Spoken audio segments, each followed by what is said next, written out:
السلام عليكم ورحمة الله. إن الحمد لله نحمده ونستعينه ونستغفره ونعوذ بالله من شرور أنفسنا ومن سيئات أعمالنا. من يهده الله فلا مضل له ومن يضلل فلا هادي له. وأشهد أن لا إله إلا الله وحده لا شريك له وأشهد أن محمدا عبده ورسوله. اللهم صل على محمد وعلى آل محمد كما صليت على إبراهيم وعلى آل إبراهيم وبارك على محمد وعلى آل محمد كما باركت على إبراهيم وعلى آل إبراهيم إنك حميد مجيد. أعوذ بالله من الشيطان الرجيم. يا أيها الذين آمنوا اتقوا الله حق تقاته ولا تموتن إلا وأنتم مسلمون.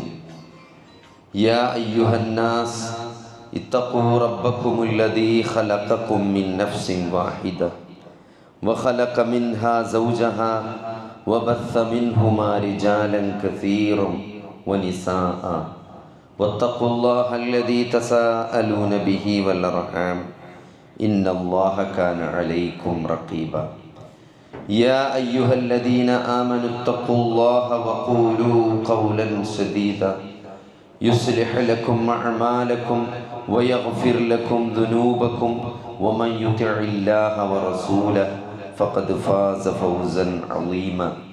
أما بعد فإن خير الحديث كتاب الله وأحسن الهدي هدي محمد صلى الله عليه وسلم وشر الأمور محدثاتها وكل محدثة بدعة وكل بدعة ضلالة وكل ضلالة في النار.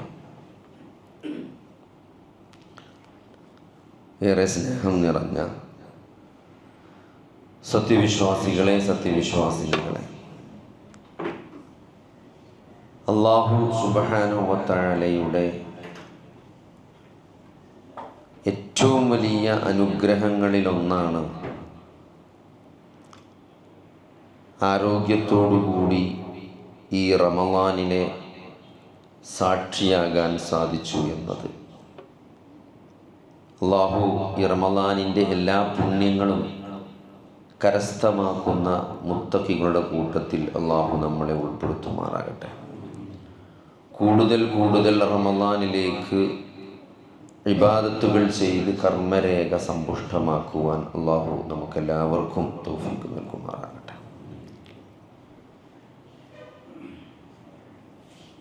Ibn Abbas റളിയല്ലാഹു അൻഹു പറഞ്ഞതായിട്ട് നബി സല്ലല്ലാഹു അലൈഹി വസല്ലമയിൽ നിന്ന് അദ്ദേഹം കേട്ടു, നിഅമതാനി മഖ്ബൂനുൻ ഫീഹിമാ കസീറുൻ മിനൻ നാസ് അസ്സിഹ്ഹതു വൽ ഫറാഗ്.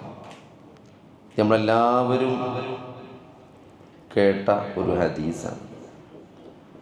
ലോകത്തിൽ ഏറ്റവും കൂടുതൽ ആളുകൾ വഞ്ചിക്കപ്പെട്ടത് രണ്ട് അനുഗ്രഹങ്ങളുടെ കാര്യത്തിലാണ്.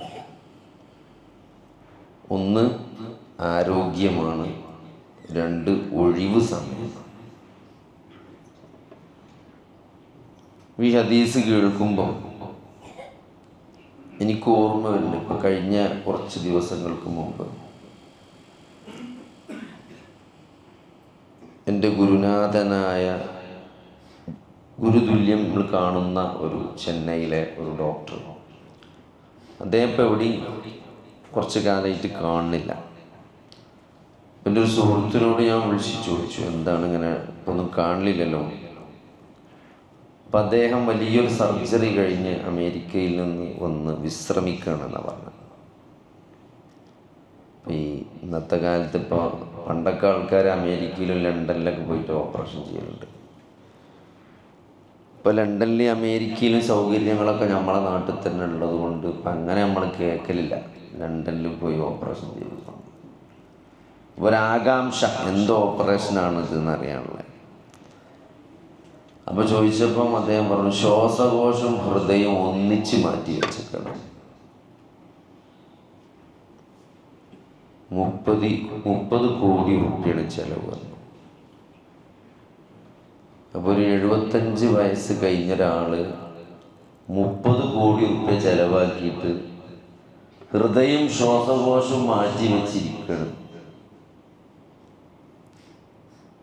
അപ്പോൾ അങ്ങനെ ആലോചിച്ചപ്പോൾ നമ്മളിപ്പോൾ ഇങ്ങനെ ഈ ഡോക്ടർ പണിയൊക്കെ എടുത്തിട്ട് ഇപ്പോൾ ഒരു 30 കോടിയൊക്കെ ഉണ്ടാക്കാറുണ്ടല്ലേ, ഇതിങ്ങനെ ഓരോരുത്തർ നോക്കി ഉണ്ടാക്കണ്ടേ, മറ്റേ സ്ഥലം മറിച്ച് വിൽക്കല്ലല്ലോ പോയി. ഇത്രയും കാലം പൈസ ഉണ്ടാക്കിയിട്ട് പടച്ചോണി 75 വയസ്സിൽ കൊണ്ടുപോയി കണ്ടിപ്പിക്കും ഇതൊക്കെ കൂടി മാറ്റിയൊക്കെ അറിയിക്കും. പക്ഷെ എന്താ പറയുക, മനുഷ്യനങ്ങനെയാണ്. എങ്ങനെയെങ്കിലുമൊക്കെ ഇവിടെ ജീവിക്കാൻ എന്തും ചെലവാക്കാൻ തയ്യാറാണ്. നമുക്ക് തോന്നും, ഇപ്പം ചിലപ്പോൾ അങ്ങനെയൊക്കെ തോന്നും, ശരിയല്ല. പക്ഷെ അതിൻ്റെ വക്കത്ത് നിൽക്കുമ്പോൾ എന്താ പറയുക, നമ്മൾ ഉണ്ടാക്കിയതൊക്കെ ചിലവാക്കിയിട്ട് കുറച്ച് ദിവസം കൂടി ഇവിടെ നിൽക്കാൻ പറ്റുമെങ്കിൽ അതന്നെയാണ് നല്ലതെന്ന് തോന്നും. ഇപ്പം നമ്മൾ ചില ആൾക്കാർ നമ്മളോട് പറയും, ചില ആൾക്കാരിങ്ങനെ എപ്പോഴും ഈ നമ്മളെ കണ്ടാൽ പൈസ അല്ലെങ്കിൽ എന്തെങ്കിലുമൊക്കെ കിട്ടുമോ നോക്കിയിട്ട് ഇങ്ങനെ പായ്യരം പറഞ്ഞുകൊണ്ട് അവർക്ക് എന്തെങ്കിലും കൊടുത്താൽ മതി, അത് കിട്ടാനാണ് പറയണത്.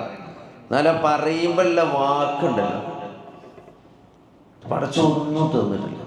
ആകെ 4 സെൻറ്റ് സ്ഥലമുണ്ട്, അതിൽ പെരയും മര്യാദയില്ല. പടച്ചോ ഒന്നും തന്നിട്ടില്ല. പടച്ചോ തന്നീൻ്റെ കണക്കുകൾ കൂട്ടുകയാണെങ്കിൽ ഇപ്പം നിങ്ങൾ ശ്വാസകോശത്തിൻ്റെ ഹൃദയത്തിൻ്റെ വില നിങ്ങൾക്ക് മനസ്സിലായി, 30 കോടിയാണ്. നമുക്ക് അതിന് മനസ്സിലാക്കേണ്ട പോയിന്റ് ഇപ്പം എന്താ, അയാൾ ശ്വാസകോശ ഹൃദയം 30 കോടിക്ക് മാറ്റി വെച്ചെന്ന് അറിയുമ്പോൾ ഈ മുതലിന് 30 കോടി വില ഉണ്ട് എന്നാണ്. എന്നിട്ടാ പറയുന്നത് പടച്ചോ ഒന്നും തന്നിട്ടില്ല. പറയാൻ പാടില്ല നമ്മൾ, അല്ലേ? ലിവർ മാറ്റി വെച്ച് ഒരു സുഹൃത്ത്, അദ്ദേഹത്തിൻ്റെ ഒരു ബന്ധു ലിവർ മാറ്റി വെക്കാൻ വേണ്ടി തമിഴ്നാട്ടിലേക്ക് പോയിക്കണത്. അപ്പോൾ ഞാൻ ഇവിടെ നിന്ന് ലിവറില്ല ചോദിച്ചു. ഇവിടെ അങ്ങനെ രക്തബന്ധത്തിൽപ്പെട്ട ലിവർ കിട്ടാൻ കുറച്ച് ഇടങ്ങാറാണ്. ഇവിടെ അങ്ങനെ ബന്ധത്തിൽ പറ്റിയ ലിവറെ ഇവിടുന്ന് മാറ്റാൻ പറ്റുള്ളൂ. പൈസ കൊടുത്ത് വാങ്ങിയ ലിവർ കേരളത്തിൽ മാറ്റാൻ പറ്റില്ല, കാരണം അതിൻ്റെ നിയമങ്ങൾ കുറച്ചും കൂടി കർക്കശമാണ് ഇവിടെ. അതുകൊണ്ട് ആൾക്കാർ തമിഴ്നാട്ടിൽ പോയി ലിവർ മാറ്റിയത്. 45 ലക്ഷം ലിവർ പറഞ്ഞാൽ നമ്മൾ ഈ ഇറച്ചിപ്പണി ഇപ്പോൾ രാവിലെ വെള്ളിയാഴ്ച ഇറച്ചിക്ക് പോകുമ്പോഴല്ലോ ഒരു ഔത്തർച്ചിൻ്റെ കണ്ടം കണ്ടിടുന്ന പറയാം. മുഴുവൊന്നും ഇപ്പോൾ നമുക്ക് വേണ്ട, ഒന്നൊരു പീസ് എടുക്കുള്ളൂ നമ്മൾ. അതേമാതിരിയാണ് ലിവർ മാറ്റാൻ, ഒന്നായിട്ട് വേണ്ട, ഒരു പീസ് കിട്ടിയാൽ മതി. ആ പീസിനാണ് ഈ 40 ലക്ഷം റുപ്യ കൂടി മാറ്റി വെക്കാനും അയാൾക്കുള്ള പൈസയൊക്കെ കൂടി. അപ്പം നമ്മൾ പറയാൻ പാടില്ല ചൊന്നും തിന്നിട്ടില്ല പടച്ചോ. ഇത്രയും അനുഗ്രഹങ്ങൾ അള്ളാഹു നമുക്ക് നൽകിയിട്ട് ചില ആൾക്കാരുണ്ട് കാര്യമായിട്ട് സീരിയസ് ആയ അസുഖമൊക്കെയാണെങ്കിൽ പറയും, ഇനി എന്താണ് അല്ല ഊരവേദനയൊക്കെ കാണിക്കാൻ വരുമ്പോഴേ സ്കാനിങ് എടുക്കണമെന്ന് വെച്ചാൽ ഒന്നും വേണ്ട ഡോക്ടറെ, ഇനിയിപ്പോൾ എന്തെങ്കിലും ഉണ്ടെങ്കിലൊക്കെ മരിച്ചാൽ പോയി കഴിഞ്ഞിങ്ങനെ എല്ലാം കഴിഞ്ഞിങ്ങനെ അല്ലേ. കുട്ടികളൊക്കെ കെട്ടിച്ചു, മക്കൾക്കൊക്കെ നല്ല ജോലിയുണ്ട്, ഇനിയിപ്പോൾ പ്രത്യേകിച്ചൊന്നും വെച്ചാൽ അങ്ങനത്തെ ഒരു പേടിയൊന്നുമില്ല. ഇനിയിപ്പോൾ ഇനി ക്യാൻസർ ആണെങ്കിൽ അവൻ ഉദ്ദേശിക്കണ മുമ്പല്ല, ഇനിയിപ്പോൾ ക്യാൻസറിനാണോ അറിഞ്ഞാലും വെച്ചാൽ അങ്ങനത്തെ ഒരു പേടിയൊന്നുമില്ല. കാരണം എൻ്റെ ഒക്കെ കഴിഞ്ഞു, ഒരു മരിച്ചാൽ റെഡി ആയിട്ട് നിൽക്കുകയാണ്. എന്നാലും നമ്മൾ മനസ്സിലാക്കേണ്ട കാര്യങ്ങൾ, ഒരു ദിവസമാണെങ്കിൽ ഒരു ദിവസം ആയുസ് കിട്ടിയാൽ അതിന് ഭയങ്കര ഹൈറുണ്ട്. ജനങ്ങളിൽ വെച്ച് ഏറ്റവും നല്ല ആളുകൾ ആരാണ്? ഖൈറുന്നാസ് വിശ്വാസിലമ പറയണം, മൻ ത്വാല ഉമറുഹു വഹസുന അമലുഹു എന്നാണ്. ദീർഘമായ ആയുസ് കിട്ടി, ആ ആയുസ് കൊണ്ട് കൂടുതൽ സൽക്കർമ്മങ്ങൾ ചെയ്തവനാണ് ഏറ്റവും നല്ല മനുഷ്യന്മാർ. അപ്പോൾ ഒരു ദിവസം ഇവിടെ കിട്ടി, അത് സൽക്കർമ്മങ്ങൾ കൊണ്ട് നമുക്ക് ആ ദിവസത്തെ ധന്യമാക്കാൻ സാധിച്ചാൽ അതൊരു ഖൈറന്നെയാണ്, അല്ലേ? അബൂ ത്വൽഹ റളിയല്ലാഹു അൻഹു സ്വപ്നം കാണുകയാണ്. ഒരു ഗോത്രത്തിൽ നിന്ന് 2 ആൾക്കാർ ഒരേ സമയത്ത് ഇസ്ലാം മുസ്ലിമായി. 2 ആളുകൾ ഒന്നിച്ച് നബിൻ്റെ അടുത്ത് വന്നിട്ട് കലിമ ചൊല്ലി. ഒരാൾ യുദ്ധത്തിൽ ഷഹീദായി കുറേ കാലം കഴിഞ്ഞപ്പോൾ, മറ്റേയാൾ 1 വർഷം കഴിഞ്ഞ് സാധാരണ പോലെ മരിച്ചു. അപ്പോൾ ത്വൽഹ റളിയല്ലാഹു അൻഹു സ്വപ്നം കാണുന്ന എന്താ നിങ്ങൾ, ഈ 2 ആൾക്കാരും സ്വർഗത്തേക്ക് പോകുന്നതാണ്. പക്ഷെ ആദ്യം പോയത് ആരാധനകൾ, ഷഹീദായ ആളല്ല പോയത്, സാധാരണ മരിച്ച ആളാണ് പോയത്. അപ്പോൾ ഇവർക്ക് ഭയങ്കര ക്യൂരിയോസിറ്റി, എന്താ ഇങ്ങനെ നമ്മൾ പഠിച്ചതും മനസ്സിലാക്കിയതൊക്കെ ഷഹീദാണല്ലോ സ്വർഗത്തിൽ എന്തായാലും ആദ്യം പോകേണ്ടത്. കാരണം ഷഹീദാകുക അല്ലെങ്കിൽ യുദ്ധത്തിന് പോവുക എന്നൊക്കെ പറഞ്ഞാലേ അത് വല്ലാത്ത ഒരു ധൈര്യമാണ്. കാരണം ഇന്നത്തെ മാതിരത്തെ ബങ്കറിൻ്റെ ഉള്ളിൽ ഒളിച്ചിക്കണ യുദ്ധമല്ല, കുന്തും വാളും ഉള്ളിടത്തേക്ക് നേരെ മുന്നിൽ ചെല്ലാണ്. ഒരാൾ യുദ്ധത്തിന് പോകാൻ തയ്യാറായി എന്ന് പറഞ്ഞാൽ തന്നെ എന്താ പറയുക, ഓൻ സ്വർഗം ഉണ്ടെന്ന്. കാരണം ഓൻ്റെ ജീവൻ ഓൻ പടച്ചോന് കൊടുക്കാൻ തയ്യാറാണെന്ന്. ഇന്നത്തെ കാലത്തിലെ പഴയ കാലത്തെ യുദ്ധം ഞാൻ പറഞ്ഞു, അതിൽ പോയാൽ മരിക്കാൻ ചാൻസ് കൂടുതലാണ് അതിൻ്റെ മുന്നിൽ കണ്ട് ചെന്നാൽ. അപ്പോൾ മൂപ്പ് അങ്ങനത്തെ യുദ്ധത്തിൽ ഷഹീദായ ഒരാൾ സ്വർഗത്തിൽ രണ്ടാമതാണ് പോയിന്ന് സ്വപ്നത്തിൽ കണ്ടത്. നബി സല്ലല്ലാഹു അലൈഹി വസല്ലമയോട് വന്നിട്ട് പറയണം, പ്രവാചകർ ഇങ്ങനെയുള്ള സ്വപ്നം കണ്ടത്. രണ്ടേരും ഒന്നിച്ചിങ്ങളെടുത്ത് വന്ന് കെലിമ ചൊല്ലിയ രണ്ട് സഹാബിമാരാണ്. അതിൽ സ്വർഗത്ത് പോയത് സാധാരണ മരിച്ച ആളാണ്. അപ്പോൾ നബി സല്ലല്ലാഹു അലൈഹി വസല്ലമ അദ്ദേഹത്തോട് തിരിച്ചു ചോദിച്ചൊരു ചോദ്യം എന്താ, നിങ്ങൾ മൂപ്പർക്ക് ഒരു റമളാനും കൂടി അധികം കിട്ടിയിട്ടില്ല എന്നാണ്. ഒരു കൊല്ലം കഴിഞ്ഞ് സാധാരണ മരണം സംഭവിച്ച ആ സഹാബിക്ക് ഒരു റമളാനും കൂടി എന്ത് ചെയ്തിട്ടുണ്ട്, അധികം കിട്ടിയിട്ടുണ്ട്. അപ്പം അതിൻ്റെ ഒരു ഖൈർ അയാൾക്ക് ഉണ്ടാവും. അപ്പം അതുകൊണ്ട് ആരോഗ്യത്തോടു കൂടി നമുക്കൊരു റമളാൻ കിട്ടുക എന്ന് പറഞ്ഞാൽ അത് വല്ലാത്തൊരു അനുഗ്രഹമാണ്. അതിൻ്റെ നിലയും വിലയൊക്കെ നമുക്ക് മനസ്സിലാക്കാനിട്ടാണ്. അതിനാണ് നമ്മൾ സഹാബത്തിനെ പഠിക്കണം എന്ന് പറഞ്ഞത്. നമ്മളെ നോമ്പ് അറിയുമ്പോൾ ഇപ്പം എന്താ, രാവിലെ തന്നെ കുട്ടികൾ ചോദിക്കും, 10 മണിയായാൽ തന്നെ കുട്ടികൾ ചോദിക്കും, ഇന്നെന്താ അമ്മ കടി, ഇന്ന് സമൂസയാണോ അല്ലേ, ഇന്നിപ്പോൾ നോമ്പറക്കാൻ എന്താ. പണ്ടൊക്കെയാണെ നമുക്ക് 30 ദിവസവും പത്തിരി കിട്ടിയാൽ സന്തോഷം ചെയ്യുന്നു. കാരണം പത്തിരി നോമ്പിനെ കിട്ടുള്ളൂ, പത്തിരി ഇറച്ചി. ഇന്നിപ്പോൾ ഏത് ഹോട്ടലിൽ പോയാലും നൈസ് പത്തിരി ഇറച്ചിയാണ്. അതുകൊണ്ട് പത്തിരി ഒന്നും ഇപ്പോൾ കിട്ടൂല. ഒരു 5 ദിവസം കഴിഞ്ഞാൽ തന്നെ ഇന്ന് മന്തി ഉണ്ടാക്കാമെന്നാണ് പറയാം, ഇന്ന് നമുക്ക് ബിരിയാണി ആക്കാമെന്നാണ് പറയാം. നമ്മൾ നോമ്പ് പറഞ്ഞാൽ അങ്ങനെയാണ് സഹോദരങ്ങളെ. ഈ നോമ്പ് നിർബന്ധമാക്കിയ ആളുകൾ അല്ലേ, ഹിജ്റ 2 നോമ്പ് നിർബന്ധമാണ്. അവർ മദീനയിലേക്ക് വന്ന് അവിടെ നിലനിൽക്കാൻ തന്നെ സ്ട്രഗിൾ ചെയ്തുകൊണ്ടിരിക്കണം. ആ ചൂടത്തു സമ്പാദ്യങ്ങളൊന്നുമില്ല, സീറോയിൽ നിൽക്കുന്ന ആൾക്കാരെല്ലാം മദീനയിൽ വന്നിട്ട് രണ്ടാമത് റീസ്റ്റാർട്ട് ആക്കണം. ആ സമയത്താണ് നോമ്പ് നിർബന്ധമാണ്. ബദറിൽ ഒരു വരുമ്പം ബദർ യുദ്ധല്ലേ, നോമ്പ് മാത്രമല്ല നോമ്പെടുത്തിട്ടാണ് ഒരു യുദ്ധത്തിന് വരുന്നത്. അവരോട് ആ നോമ്പിനെ പറ്റി അള്ളാഹ് പറയണത്, യുരീദുല്ലാഹു ബികുമുൽ യുസ്ര, അള്ളാഹു നിങ്ങൾക്ക് എളുപ്പത്തെയാണ് ഉദ്ദേശിക്കുന്നത്. എങ്ങനെ ആലോചിച്ചാലും അതിൽ എളുപ്പം നമുക്ക് മനസ്സിലാവില്ല അല്ലെ. ആ വാക്കിൽ എന്താ എളുപ്പം തന്നെ, ആ പെരും ചൂടത്ത് പട്ടിണി കിടക്കണ ഓരോർക്ക് നോമ്പ് നിർബന്ധമാക്കി, എന്നിട്ട് ആ നോമ്പിന് പോയിട്ട് യുദ്ധം ചെയ്യണം. അങ്ങനത്തെ ഒരു നോമ്പിനെ പറ്റി പടച്ചോൻ പറയണേ, ആ നോമ്പിലൂടെ അള്ളാഹു ഉദ്ദേശിക്കുന്നത് എളുപ്പമാണ്.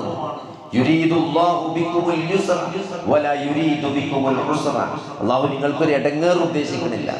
അപ്പൊ എന്താണ് സഹോദരങ്ങളെ, അങ്ങനെ ഒരു ഫിസിക്കലായിട്ടുള്ള ഒരു ഭൗതികമായ പ്രയാസങ്ങളിലും അള്ളാഹു ഒരു എളുപ്പത്തെ അവിടെ ഉദ്ദേശിക്കുന്നുണ്ടെന്ന് പറയുമ്പോൾ അതിന് കുറെ അർത്ഥങ്ങളുണ്ട്.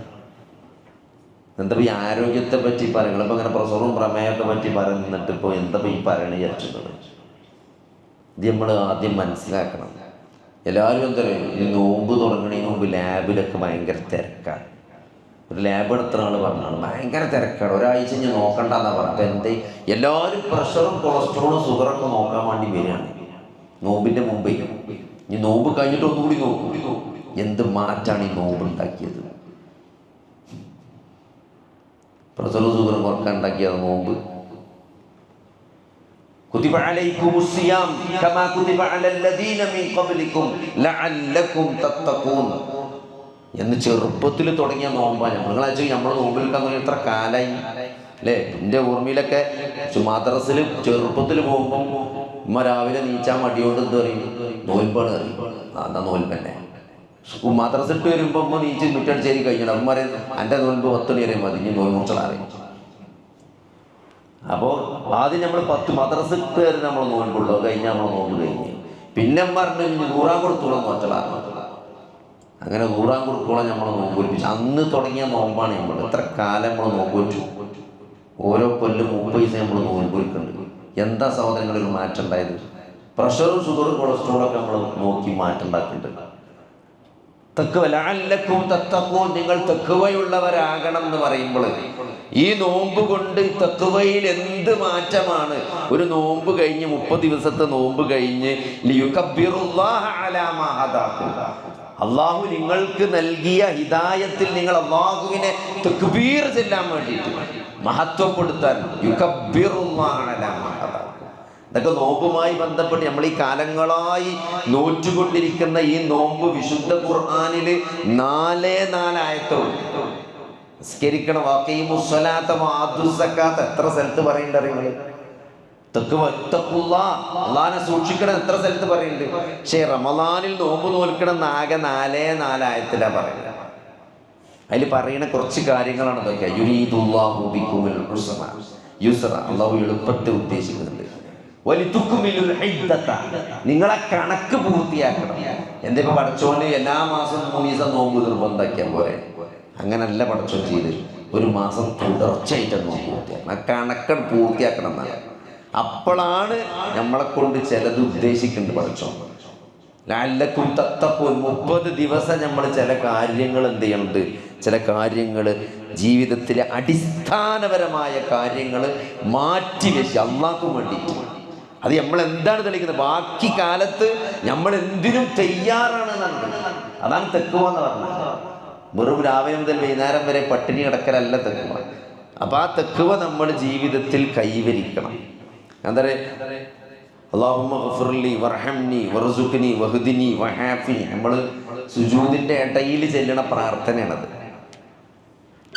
അപ്പോൾ ഹാഫിയത്തിന് വേണ്ടി നമ്മൾ നിസ്കാരത്തിൽ പ്രാർത്ഥിക്കണം. ഞാൻ അത്രയും കാലം വിചാരിച്ചത് എന്താ, നമ്മൾ ഈ ആരോഗ്യത്തിന് വേണ്ടിയാണ്. ഈ ഹാഫിയത്ത് എന്ന് പറഞ്ഞാൽ ആരോഗ്യമാണെന്ന് ഞാൻ വിചാരിച്ചത്. നമ്മൾ അല്ലാഹുമ്മ ഗഫിർലി വർഹംനി അല്ലേ, വഹ്ദിനി വർസുഖ്നി വജ്ബുർനി എന്നൊക്കെ പറഞ്ഞിട്ട് സുജൂദിന്റെ ഇടയിൽ പ്രാർത്ഥിക്കലുണ്ട് ഇരുത്തത്തിൽ. ആ ഹാഫിയത്ത് എന്താണ്?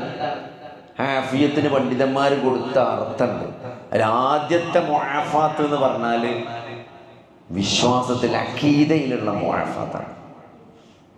ശിർക്കിൽ നിന്ന് മോചിതനാകുക, അതാണ് ഏറ്റവും വലിയ ആരോഗ്യം. ഒരു മനുഷ്യനെന്താ അറിയോ?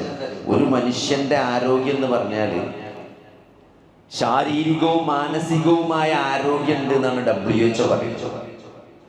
ഞാനെന്ന് പറയുമ്പോൾ എനിക്കൊരു നഫ്സുണ്ട്, എനിക്കൊരു ആത്മാവുണ്ട് അല്ലേ, എനിക്കൊരു റൂഹുണ്ട്, ഒരു ആത്മാവുണ്ട്. എൻ്റെ ആത്മാവിനെ എന്ത് ചെയ്യണം? ഞാൻ സംസ്കരിക്കണം അല്ലേ. വിശുദ്ധ ഖുർആന് പല സ്ഥലങ്ങളിലും നിങ്ങൾ നോക്കണം. വിശുദ്ധ ഖുർആൻ അല്ലാഹു സുബ്ഹാനഹു വ തആല സത്യം ചെയ്ത് പറയുന്ന ഒരു ശീലമുണ്ട് അല്ലേ.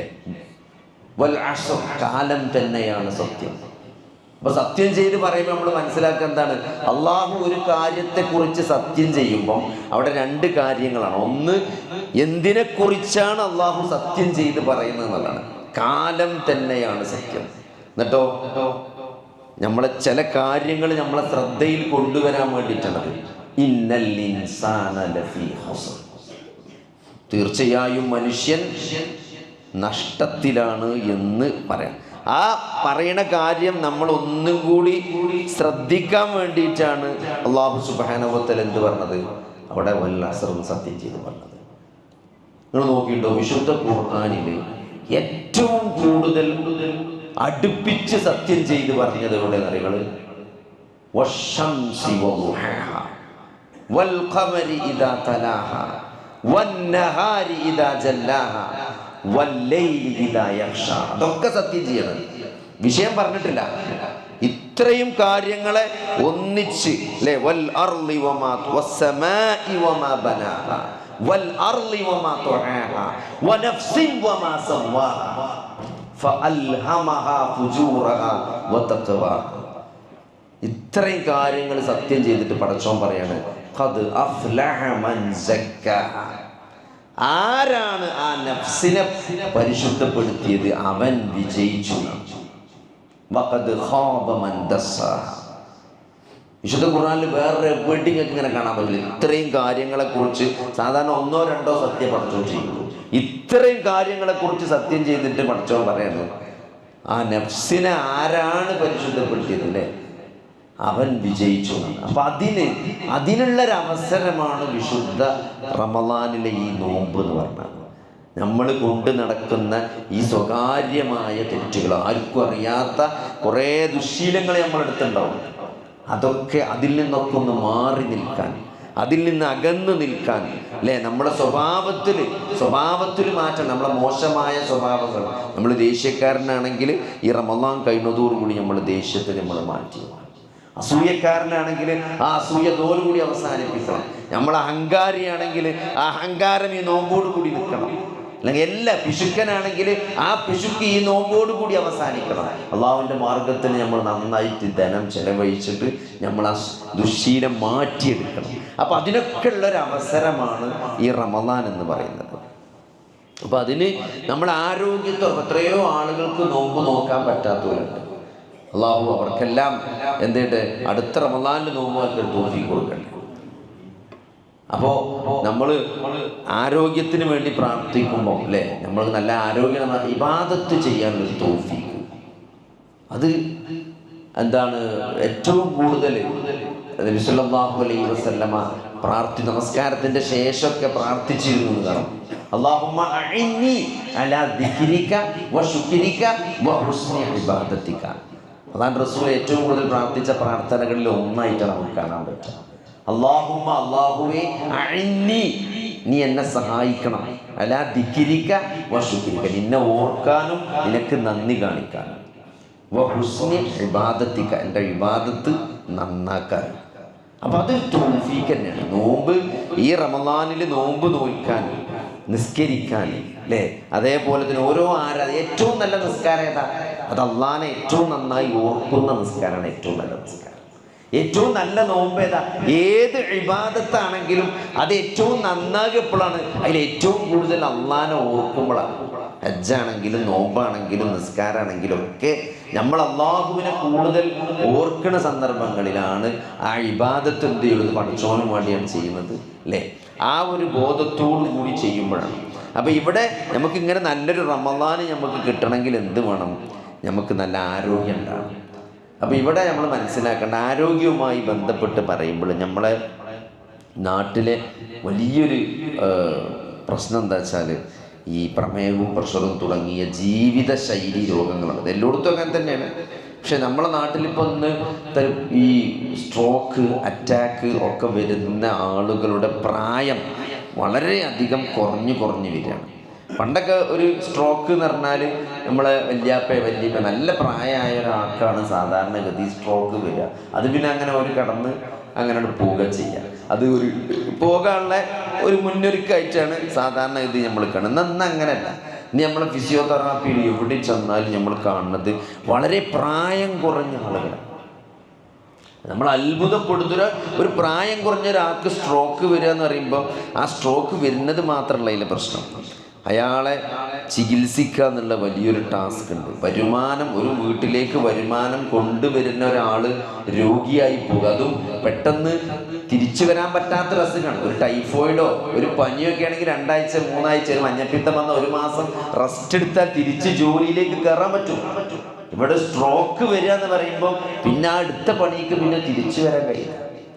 അതോടുകൂടി വരുമാനം നിൽക്കണം. ആ കുടുംബത്തിൻ്റെ അത്താണി അവിടെ കിടപ്പിലല്ല. പിന്നെ അയാളെ ചികിത്സിക്കാനുള്ള വലിയൊരു സാമ്പത്തിക ബാധ്യത അതും കൂടി കണ്ടെത്തണം. അപ്പോൾ വലിയ പ്രതിസന്ധിയിലേക്കാണ് ഇങ്ങനത്തെ ഒരു പ്രായം കുറഞ്ഞ ഒരാൾ ഒരു കുടുംബത്തിൽ സ്ട്രോക്ക് ആകുക എന്ന് പറയുമ്പോൾ സംഭവിക്കുന്നത്. അറ്റാക്കാണെങ്കിൽ ഇതൊക്കെ വലിയ പ്രശ്നങ്ങൾ, പ്രതിസന്ധികൾ. അപ്പോൾ ഇതിലൊക്കെ നമുക്ക് എന്ത് ചെയ്യാൻ പറ്റും? നമ്മൾ ആരോഗ്യം എന്നത് അത് ചോദ്യം ചെയ്യപ്പെടുന്ന ഒരു അമാനത്താണ്. അത് അല്ലാഹു നൽകിയ വലിയൊരു അനുഗ്രഹമാണ്. ഹിദായത്ത് പോലെ നേരത്തെ എൻ്റെ പ്രസംഗത്തിൻ്റെ ക്ലാസിൻ്റെ തുടക്കത്തിൽ ഓർമ്മിച്ചതാണ്. 30 കോടി രൂപ ഒരാൾ ചെലവാക്കാൻ തയ്യാറായത് എന്തിനാണ്? ഈ ആരോഗ്യം തിരിച്ചു കിട്ടാനാണ്. അപ്പം അതുകൊണ്ട് നമുക്കൊരു ചെലവുമില്ല, അല്ലേ? കഴിഞ്ഞ ദിവസം നമ്മൾ ഡയാലിസിസ് സെൻ്ററുമായി ബന്ധപ്പെട്ട് ഗൾഫിൽ നമ്മൾ പൈസ പിരിച്ചാൽ മതി, നോമ്പിന് ആൾക്കാർ തരുമല്ലോ. അപ്പോൾ ഇതിൻ്റെ ഈ മെഷീൻ്റെ ഒക്കെ മെയിൻ്റനൻസ് ചാർജ് ഉണ്ട്. ഈ മെഷീൻ സർവീസ് ചെയ്യണം. ഇത് വാങ്ങി ഒരു 5 കൊല്ലം കഴിഞ്ഞാൽ പിന്നെ ഇതിങ്ങനെ കൊല്ലം സർവീസ്, AMC എന്ന് പറയും. കൊല്ലം സർവീസിന് ആനുവൽ മെയിൻ്റനൻസ് എന്നാണ് പറയുക. പിന്നെ കംപ്ലീറ്റ് മെയിൻ്റനൻസ് ഉണ്ട്, CMC. അപ്പോൾ മെഷീൻ്റെ മൊത്തം CMCൻ്റെ കണക്ക് നോക്കുമ്പോൾ എത്ര? 30-32 മെഷീൻ ഉണ്ട് അവിടെ. അതിൻ്റെ CMCക്ക് 65 ലക്ഷം രൂപ മെയിൻ്റനൻസിന്. നമ്മളെ ഹാർട്ട്, നമ്മളെ കിഡ്നി, നമ്മളെ ലിവർ. ഇപ്പോൾ കഴിഞ്ഞ ദിവസം ഇവിടുന്ന് മറ്റേ വിളിച്ചു, നിങ്ങളെ സർവീസ് സെൻ്ററിൽ നിന്ന് വിളിച്ചു, നിങ്ങളെ വണ്ടി 12,000 സർവീസ് ചെയ്തതാണ്, നമുക്ക് നോർമല്ല 12,000 ചെയ്താണ്, ചെയ്യാനയക്കണത് ഒരു പെണ്ണ് വിളിച്ചിട്ട് പറയണം. അപ്പോൾ ഓരോ പൈസ കൊടുത്ത് ഏൽപ്പിച്ചാണ്, എന്നാലും അല്ല 10-15,000 കിലോമീറ്റർ ആയപ്പോൾ സർവീസ് ചെയ്യണം. നമ്മളെ സീറോ മെയിൻ്റനൻസ് ആണ് അല്ലേ? നമ്മളെ ഹൃദയം സർവീസ് ചെയ്തിരുന്നോ? ആ ജനിച്ചെന്ന് ഗമ്മാൻ്റെ ഗർഭപാത്രത്തിൽ 4-6 ആഴ്ച എന്ന് അടിക്കാൻ തുടങ്ങിയ ഹൃദയമാണ്. ഒരു CMC ഇല്ല, ഒരു AMC ഇല്ല, ഒരു പൈസ കൂടി കൊടുത്തിട്ടില്ല മെയിൻ്റനൻസ്.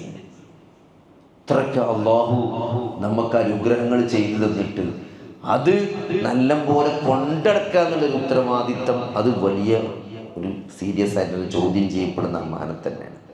അപ്പോൾ അതുകൊണ്ട് നമുക്ക് രോഗമുണ്ടോ എന്ന് ഒരു പ്രായം കഴിഞ്ഞാൽ, പ്രത്യേകിച്ച് പ്രമേഹമുള്ള മാതാപിതാക്കളുടെ മക്കളാണെങ്കിൽ എന്തായാലും നമ്മളിതിന് 6 മാസം കൂടുമ്പോൾ, എത്ര ചെറിയ പ്രായമാണെങ്കിലും ഒരു 6 മാസം കൂടുമ്പോൾ ഷുഗറെങ്കിലും നോക്കണം, പ്രമേഹം വരുന്നുണ്ടോ ഇല്ലേന്നുള്ളത്. ചില ആൾക്കാരോട് ടെസ്റ്റ് ചെയ്യാൻ പറഞ്ഞാൽ എന്താ പറയുക, ആ കാണാൻ കണ്ടാൽ നമ്മൾ ഇടങ്ങാറോ, കണ്ടുപിടിച്ചാൽ ഇടങ്ങാറോ, നോക്കാതെ ആൾക്കാർ പല മനുഷ്യന്മാർ പല തരത്തിലുണ്ട്. ചില ആൾക്കാർ നോക്കുകയില്ല. നാളെ ഒരാൾ പറഞ്ഞപ്പോൾ എന്താ, ഞാൻ നല്ലോണം നയിച്ചില്ലേ, ഞാൻ ഇപ്പോൾ 4 തെങ്ങ് തടം തുറന്ന് നിൽക്കുക, ഇപ്പോൾ ഇങ്ങനെ വേർത്ത് നിൽക്കുക, 4 തെങ്ങ് തടം തുറന്ന് നിൽക്കണം. ഇപ്പോൾ ഞാൻ എന്തിനാൾക്ക് നോക്കണേ, എനിക്കൊന്നും വരില്ല. അപ്പം അങ്ങനെയൊന്നുമില്ല. ഇന്ന് മരിച്ചോലൊക്കെ നോക്കിയാൽ ജിമ്മെന്നൊക്കെയാണ് മരിച്ചത്, പന്തളിച്ചിന് കൊടുത്താൽ മരിച്ചത്. ആരോഗ്യമുള്ളവർക്ക് കഴിഞ്ഞ ദിവസം ഏതോ ഒരു കോച്ചോ, ഈ പന്തളിക്കാർ കുറേ കഴിഞ്ഞാൽ പിന്നെ റഫറിയോ പിന്നെ കോച്ചോ പോലെ നല്ല കാലത്തൊക്കെ വലിയ കളിക്കാരേക്കാരം. അപ്പം അങ്ങനത്തെ ആൾക്കാർ നല്ല മുടുമുടുക്കുള്ള ആൾക്കാരൊക്കെ അറ്റാക്കായിട്ട് മരിച്ചത്. അപ്പം ഇതിനൊന്നും പ്രായമോ അല്ലെങ്കിൽ നമ്മൾ വലിയ സ്റ്റാമിന ഉള്ള ആളോ ഒന്നും ഇതിന്ന് ഒഴിവാവില്ല. അതുകൊണ്ട് ഒരു ഏജ് കഴിഞ്ഞാൽ, ഒരു 40 കഴിഞ്ഞാൽ എല്ലാവരും ചെക്ക് ചെയ്താൽ ഇനിയിപ്പോൾ റിസൾട്ട് അറിഞ്ഞാൽ പ്രശ്നമൊന്നുമില്ല. അത് നേരത്തെ അറിഞ്ഞാൽ ചിലതൊക്കെ നമുക്ക് നിയന്ത്രിക്കാനും ഒരുവിധം ചികിത്സിച്ച് മാറ്റാനൊക്കെ വരും. ഇപ്പോൾ ക്യാൻസർ എന്നൊക്കെ പറഞ്ഞാൽ പഴയ പോലെ നമുക്ക് കൃത്യമായിട്ട് എന്ത് ചെയ്യാൻ പറ്റും, നേരത്തെ കണ്ടുപിടിക്കുകയാണെങ്കിൽ സർജറി ചെയ്തിട്ടോ അല്ലെങ്കിൽ മരുന്ന് കൊടുത്തിട്ടോ ഒക്കെ പല ക്യാൻസറുകളും പൂർണ്ണമായി ചികിത്സിച്ച് മാറ്റാൻ പറ്റും. അപ്പോൾ ടെസ്റ്റ് ചെയ്യുക എന്നുള്ളതാണ് ആദ്യത്തേത്. സംശയം ഉണ്ടെങ്കിൽ എന്തായാലും ചെയ്യണം. ഇനി സംശയം ഇല്ലെങ്കിലും ഒരു ഏജ് കഴിഞ്ഞാൽ ഓരോന്നിനും ഒരു കണക്കുണ്ട്. ആ കണക്കനുസരിച്ച് നമ്മൾ എന്ത് ചെയ്യണം, ചെക്കപ്പ് ചെയ്യണമാണ്. രണ്ടാമത്തത്, ഇത് അറിഞ്ഞാൽ, ഇനിയിപ്പോൾ അറിഞ്ഞു ചെറിയൊരു ഷുഗർ കുറച്ചുണ്ട്, അപ്പോൾ കൃത്യമായിട്ട് ചികിത്സിക്കണം. അത് ചികിത്സ എന്ന് പറഞ്ഞാൽ മരുന്ന് കുടിച്ചലല്ല, ചികിത്സൻ്റെ ഒരു ഭാഗമാണ് മരുന്ന് കുടിച്ചൽ. അപ്പോൾ അത് ചില ഷുഗർ എന്ത് ചെയ്യും, തുടക്കത്തിൽ നമ്മൾ ഭക്ഷണം നിയന്ത്രിച്ചാൽ മതി. പണ്ടൊക്കെ നമ്മൾ പറയുന്നത് ഈ എന്താണ്, അമിതമായ ഭക്ഷണം, അതായത് ഈ ഷുഗർ ഉണ്ടാക്കുന്ന ഭക്ഷണം നമ്മൾ ചോറ് കരിയൊക്കെ തിന്നിട്ടാണ് ഷുഗർ ഉണ്ടാക്കുന്നത്. അതങ്ങനെ തന്നെയാണ് ഇപ്പോഴും. എന്നാലും എന്താ വെച്ചാൽ മൊത്തത്തിൽ നമ്മൾ എത്ര കഴിക്കുന്നു എന്നുള്ളതാണ് ഇതിൻ്റെ അടിസ്ഥാനം. അപ്പോൾ പണ്ട് പറഞ്ഞാൽ നമ്മളെ വാപ്പ വല്യാപ്പന്മാരൊക്കെ തിന്നാൻ കിട്ടാത്ത ആൾക്കാർ, ഇന്നത് നേരെ തിരിച്ചടുപ്പത്തെ അവസ്ഥ. ഇപ്പോൾ തിന്നാൻ കിട്ടൽ കൂടിയിട്ടുള്ള കുഴപ്പമാണ്, അമിതമായ ഭക്ഷണം. അതെന്ത് നമ്മൾ ആൾക്കാർ തിന്നാം, എന്താണ്, ചിക്കൻ പീസും അൺലിമിറ്റഡ് നെയ്ച്ചോറും. എത്ര 60 ഉറുപ്പ്യ ഉള്ളെങ്കിലും പള്ള നമ്മളതല്ലേ. അൺലിമിറ്റഡ് നെയ്ച്ചോറ് കൊടുക്കാൻ മത്സരിക്കണം. എന്നിട്ട് ആൾക്കാർ ടാമ്പാട്ടിയാണ്. അപ്പോൾ അത് അപകടമാണ്. ഞാൻ പറഞ്ഞ നമുക്ക് നമ്മളെ റിക്വയർമെൻറ്റിനനുസരിച്ചേ നമ്മൾ തിന്നാൻ പാടുള്ളൂ. നിങ്ങളിങ്ങനെ AC ഇരിക്കുന്ന ആളാണ്, നിങ്ങൾക്ക് ആകെയുള്ള പണി അങ്ങനെ ചില കമ്പ്യൂട്ടർ അങ്ങോട്ടും ഇങ്ങോട്ടും നിൽക്കുക ഇരിക്കുക, അങ്ങനത്തെ പണിയാണെങ്കിൽ നിങ്ങൾക്ക് ആകെ രാവിലെ ഒരപ്പം തിന്നേണ്ട ആവശ്യമുള്ളൂ, ഒരു കയ്യിൽ ചോറ് തിന്നേണ്ട ആവശ്യമുള്ളൂ. നല്ല എന്താണ് പണി ജോലി ചെയ്യുന്ന ആൾക്കാർക്ക് നല്ലോണം തിന്നേണ്ട ആവശ്യമുള്ളൂ. നമ്മളെന്താ പറയുക, നമ്മൾ ഈ അണ്ണാച്ചിയാൾ തിന്നണായി തിന്നു. ഈ അണ്ണാച്ചിയാൾ ഈ തിന്നണ ഹോട്ടലിൽ പോയാൽ മതി, അവിടെ ഓരോ ചോറും കെട്ട് അതിൻ്റെ മുമ്പിൽ കൂട്ടി കുന്നൂട്ടിയിടുക. അതേമാതിരി നമ്മൾ തിന്നാൻ പറ്റില്ല. നമ്മളിപ്പോൾ ഇറച്ചിയും കിട്ടിയ അത്രയും തിന്നും ആൾക്കാർ. നല്ല ബീഫൊക്കെ കിട്ടിയാൽ ചോറിനൊന്നും കണക്കുണ്ടാവില്ല. പണ്ട് ഇടയ്ക്ക് ഇതിലൊരു LCHF പറഞ്ഞ പരിപാടി ഉണ്ടായിരുന്നു. എന്താ LCHF? LCHF അല്ല, LCHF. ഇറച്ചി തന്നെ തിന്നുക. പക്ഷെ എനിക്കൊന്നും അങ്ങ് തിന്നാൻ പറ്റില്ല. ഇറച്ചി തിന്നണമെങ്കിൽ അതിക്ക് പൊറാട്ട വേണ്ടേ? വെറുതെ ഇറച്ചി എങ്ങനെ തിന്നുക? കുറച്ചെങ്കിലും ഒരു ചോറില്ലാതെ ഇറച്ചി തിന്നാൻ വയ്ക്കും. വെറും ഇറച്ചി അത് 4 ദിവസം തിന്നാൻ മടുക്കൂലേ? അതാണ് എൻ്റെ വിജയം എന്നാണ് ഞാൻ മനസ്സിലാക്കിയത്. നിങ്ങൾ അതിക്ക് കുറച്ച് ചോറ് കൊടുത്ത് നോക്കി, എത്രയും തിന്നു ഇറച്ചി. അപ്പൊ അതിൻ്റെയൊക്കെ കൺസെപ്റ്റ് എന്താ വെച്ചാൽ ഈ ഷുഗറിന്റെ അടിസ്ഥാനം എന്ന് പറഞ്ഞാൽ, ഈ ഷുഗർ എന്ന് പറഞ്ഞാൽ നമ്മൾ എന്താന്ന് ആദ്യം മനസ്സിലാക്കണം. ഷുഗർ എന്ന് പറഞ്ഞാൽ നമ്മുടെ ശരീരത്തിലെ അടിസ്ഥാനപരമായ ഈ എനർജി, എന്ത് പ്രവർത്തനത്തിനും എനർജി വേണം. ഒരു വണ്ടി ഓട്ടണമെങ്കിൽ അതിക്ക് ഡീസൽ അടിച്ചണം, അല്ലെങ്കിൽ കറണ്ട് ചാർജ് ചെയ്യണം. നമ്മൾ ഓടാനുള്ള ഡീസൽ, പെട്രോൾ എന്ന് പറയുന്നത് മനുഷ്യ ശരീരത്തിൽ 39 ട്രില്യൺ കോശങ്ങളുണ്ട്. 1 ട്രില്യൺ എന്ന് പറഞ്ഞാൽ 1 കോടിയല്ല, 100 കോടിയല്ല, 1000 കോടിയല്ല, 1,00,000 കോടിക്കാണ് 1 ട്രില്യൺ എന്ന് പറയാം. അങ്ങനത്തെ 39 ലക്ഷം കോടി ജീവനുള്ള കോശങ്ങൾ മനുഷ്യന്റെ ശരീരത്തിലുണ്ട്. ഈ കോശങ്ങളൊക്കെ പ്രവർത്തിക്കണമെങ്കിൽ എന്ത് വേണം? ഗ്ലൂക്കോസ് വേണം. ഗ്ലൂക്കോസ്, പഞ്ചസാര. ആ പഞ്ചസാര നമ്മൾ കഴിക്കുന്ന ഭക്ഷണത്തിലാണ് ഉണ്ടാകുക. അത് ദഹിക്കുമ്പോൾ എന്ത് ചെയ്യും? ദഹനത്തിന്റെ ഓരോ ഘട്ടങ്ങൾ കഴിഞ്ഞ് ലാസ്റ്റ് ചെറുകുടലിലെത്തും. ആ ചെറുകുടലിൽ നിന്നാണ് എന്ത് ചെയ്യുക? അതിൻ്റെ ഉള്ളിലുള്ള എല്ലാ സാധനങ്ങളും, ഭക്ഷണത്തിലെ ദഹനത്തിൻ്റെ എല്ലാ പ്രോസസ്സുകളും കഴിയുന്നതോടുകൂടി എന്ത് ചെയ്യും? അതിൻ്റെ ഉള്ളിൽ നിന്ന് ഓരോ സാധനങ്ങൾ ഷുഗർ കംപ്ലീറ്റ് വലിച്ച് രക്തത്തിലേക്ക് എടുക്കും. അപ്പൊ നമ്മൾ കഴിച്ച ഭക്ഷണത്തിലെ ഷുഗർ എവിടെ ഉണ്ടാകുക? രക്തത്തിലുണ്ടാകുക. ആ രക്തത്തിൽ നിന്ന് ഈ പറഞ്ഞ 39 ട്രില്യൺ കോശങ്ങളിലേക്ക് ഈ ഗ്ലൂക്കോസിന് കയറണം. അപ്പോ ഒരു കോശത്തിൻ്റെ ഉള്ളിലേക്ക് ഒരു ഗ്ലൂക്കോസിന് കയറണമെങ്കിൽ അങ്ങനെ കയറാൻ പറ്റില്ല. അവിടെ പാസ്വേഡ്, അവിടെ സ്വൈപ്പ് ചെയ്യണം. നമ്മൾ ഒരു സെക്യൂരിറ്റി ഉള്ള ഒരു ഓഫീസിലേക്ക് ചെന്നാൽ നമുക്ക് കയറാൻ പറ്റില്ല അല്ലേ? നമുക്ക് കയറണമെങ്കിൽ അതിലുള്ള ജീവനക്കാരിങ്ങനെ സ്വൈപ്പ് ചെയ്തതിനുള്ളിൽ കയറിപ്പോകും. വലിയ വലിയ ഓഫീസിലൊക്കെ ചെന്നാൽ കാണാം. ഒരു ജീവനക്കാർക്ക് ഒരു സാധനം ഉണ്ടാവും സ്വൈപ്പ് ചെയ്യാൻ, ഒരു അല്ലെങ്കിൽ ഫേസ് അയക്കാറ്, ഓരോ ഫേസ് കാണുമ്പോൾ വായിൽ തുറക്കും. നമ്മൾ ചെന്നാൽ തുറക്കില്ല. അപ്പൊ ഗ്ലൂക്കോസിന്, നമ്മൾ കഴിച്ച ഭക്ഷണത്തിലെ ഗ്ലൂക്കോസിന് ഈ രക്തത്തിൽ നിന്ന് ഈ കോശങ്ങളിലേക്ക് കയറി ചെല്ലണമെങ്കിൽ അവിടെ ഒന്ന് സ്വൈപ്പ് ചെയ്യാൻ. ആ സ്വൈപ്പ് ചെയ്യുന്ന ആളാണ് ഇൻസുലിൻ. അപ്പൊ ഇൻസുലിൻ വന്നിട്ട് അവിടുത്തെ വാതിൽമ കണ്ട് ഇൻസുലിൻ നിൽക്കാനൊരു സ്ഥലം ഉണ്ട് അവിടെ. ആ ഇൻസുലിൻ അവിടെ കണ്ട് ഈ കാർഡ് അവിടെ വെക്കുമ്പോൾ എന്ത് ചെയ്യും? ഇൻസുലിനായ കാർഡ് അവിടെ വെക്കുമ്പോൾ എന്ത് ചെയ്യും? ഈ കോശത്തിന് ഗ്ലൂക്കോസ് എന്നോട് കയറാനുള്ള വാതിൽ അവിടെ തുറക്കും. അപ്പോൾ നമ്മളെല്ലാവരുടെ ശരീരത്തിലും അത്യാവശ്യത്തിനും ആവശ്യത്തിനൊക്കെ ഉള്ള ഇൻസുലിൻ നമ്മളെ കുടലിൻ്റെ ബാക്കിലുള്ള പാൻക്രിയാസ് എന്ന് പറഞ്ഞ ഒരു ഗ്രന്ഥി ഉണ്ടാക്കുന്നുണ്ട്. അപ്പോൾ നമ്മൾ എത്ര തിന്നാലും, സാധാരണ ഒരു മനുഷ്യൻ എത്ര ഭക്ഷണം കഴിച്ചാലും അതിനനുസരിച്ച് ഇൻസുലിൻ ഉണ്ടാവും. അതുകൊണ്ട് രക്തത്തിൽ ഒരു കാരണവശാലും ഗ്ലൂക്കോസ് കെട്ടിക്കിടക്കില്ല. നമ്മൾ എത്ര കഴിച്ചാലും അത് രക്തത്തിലെത്തും. ആ രക്തത്തിൽ നിന്ന് എല്ലാം ഈ കോശങ്ങളുടെ ഉള്ളിലേക്ക് പോകും. അപ്പോൾ ഒരു മനുഷ്യന്റെ ശരീരത്തിലെ ഇൻസുലിൻ്റെ അളവ് കുറയുമ്പം എന്ത് സംഭവിക്കും? നമ്മൾ കഴിച്ച ഭക്ഷണത്തിലെ ഗ്ലൂക്കോസ് രക്തത്തിൽ നിന്ന് കോശങ്ങളിലേക്ക് കടക്കാൻ പറ്റാണ്ട് രക്തത്തിൽ തന്നെ കെട്ടിക്കിടക്കും. അപ്പോൾ രക്തത്തിലെ ഗ്ലൂക്കോസിന്റെ അളവ് എന്ത് ചെയ്യും? കൂടും. കാരണം ഇതിന് കോശങ്ങളുടെ ഉള്ളിലേക്ക് പ്രവേശിക്കാൻ പറ്റണില്ല. കാരണം ഇൻസുലിൻ ഇല്ല. ഇൻസുലിൻ വന്നാലേ കോശങ്ങളുടെ വാതിൽ തുറക്കുള്ളൂ. ഇൻസുലിൻ വരാത്തോണ്ട് കോശങ്ങൾ ഗ്ലൂക്കോസിനെ ഉള്ളിൽ കയറ്റില്ല. അപ്പോൾ ഗ്ലൂക്കോസ് രക്തത്തിൽ തന്നെ കിടക്കും. ആ രക്തത്തിൽ ഗ്ലൂക്കോസ് അമിതമായി കിടന്നാൽ എന്ത് സംഭവിക്കും? ഈ രക്തം ഓടുന്ന സ്ഥലത്ത് കംപ്ലീറ്റ് ഇത് അടിഞ്ഞുകൂടി പ്രശ്നങ്ങൾ ഉണ്ടാകും. രക്തക്കൊഴൽ എവിടെയൊക്കെ ഉണ്ടോ അവിടെയൊക്കെ പ്രശ്നങ്ങളുണ്ടാവും. ഹാർട്ടിലെ രക്തക്കൊഴൽ ബ്ലോക്ക് ആവും, അറ്റാക്ക് ഉണ്ടാവും. തലച്ചോറിലെ രക്തക്കൊഴൽ ബ്ലോക്ക് ആവും, സ്ട്രോക്ക് വരും. കണ്ണിലെ രക്തക്കോയിൽ ബ്ലോക്കാവും, കാഴ്ച നഷ്ടപ്പെടും. കിഡ്നിന്റെ രക്തക്കോയിൽ ബ്ലോക്കാവും, കിഡ്നി കേട്. അങ്ങനെ എവിടെയൊക്കെ രക്തം സഞ്ചരിക്കുന്നുണ്ടോ അവിടെയൊക്കെ ഡാമേജ് ഉണ്ടാവും.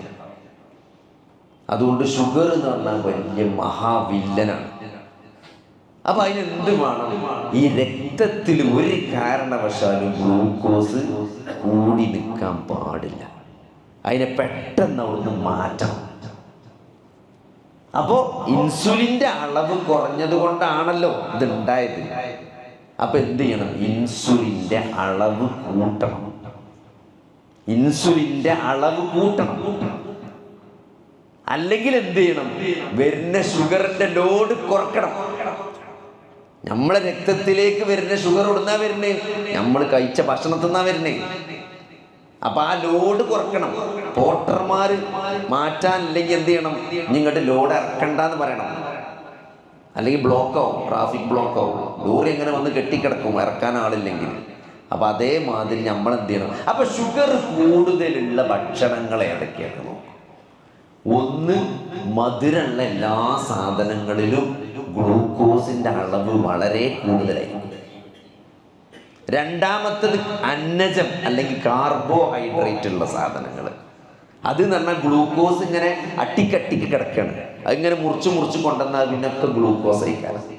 അതാണ് അരി, ഗോതമ്പ്, കിഴങ്ങ് വർഗങ്ങൾ. ഭൂമിക്കടിയിലുണ്ടാകുന്ന എല്ലാ ചാതുള്ള മുതലും കാർബോഹൈഡ്രേറ്റ് ആണ്. ചേമ്പായിക്കോട്ടെ, ചേനയിക്കോട്ടെ, എന്ത് കിഴങ്ങാണെങ്കിലും അതിലെന്തുണ്ടാവും? നല്ല ഗ്ലൂക്കോസ് ഉണ്ടാവും. കിഴങ്ങ് വർഗങ്ങൾ തിന്നരുത് എന്ന് പറയുന്നത് അതുകൊണ്ടാണ്. പിന്നെ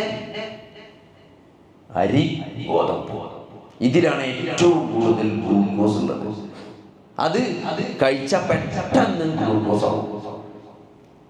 എന്നാൽ ചില സാധനം, രാഗി, ചാമ, പിന്നെ ബാർലി, അങ്ങനത്തെ കോംപ്ലക്സ് ആയ സാധനങ്ങളുണ്ട്.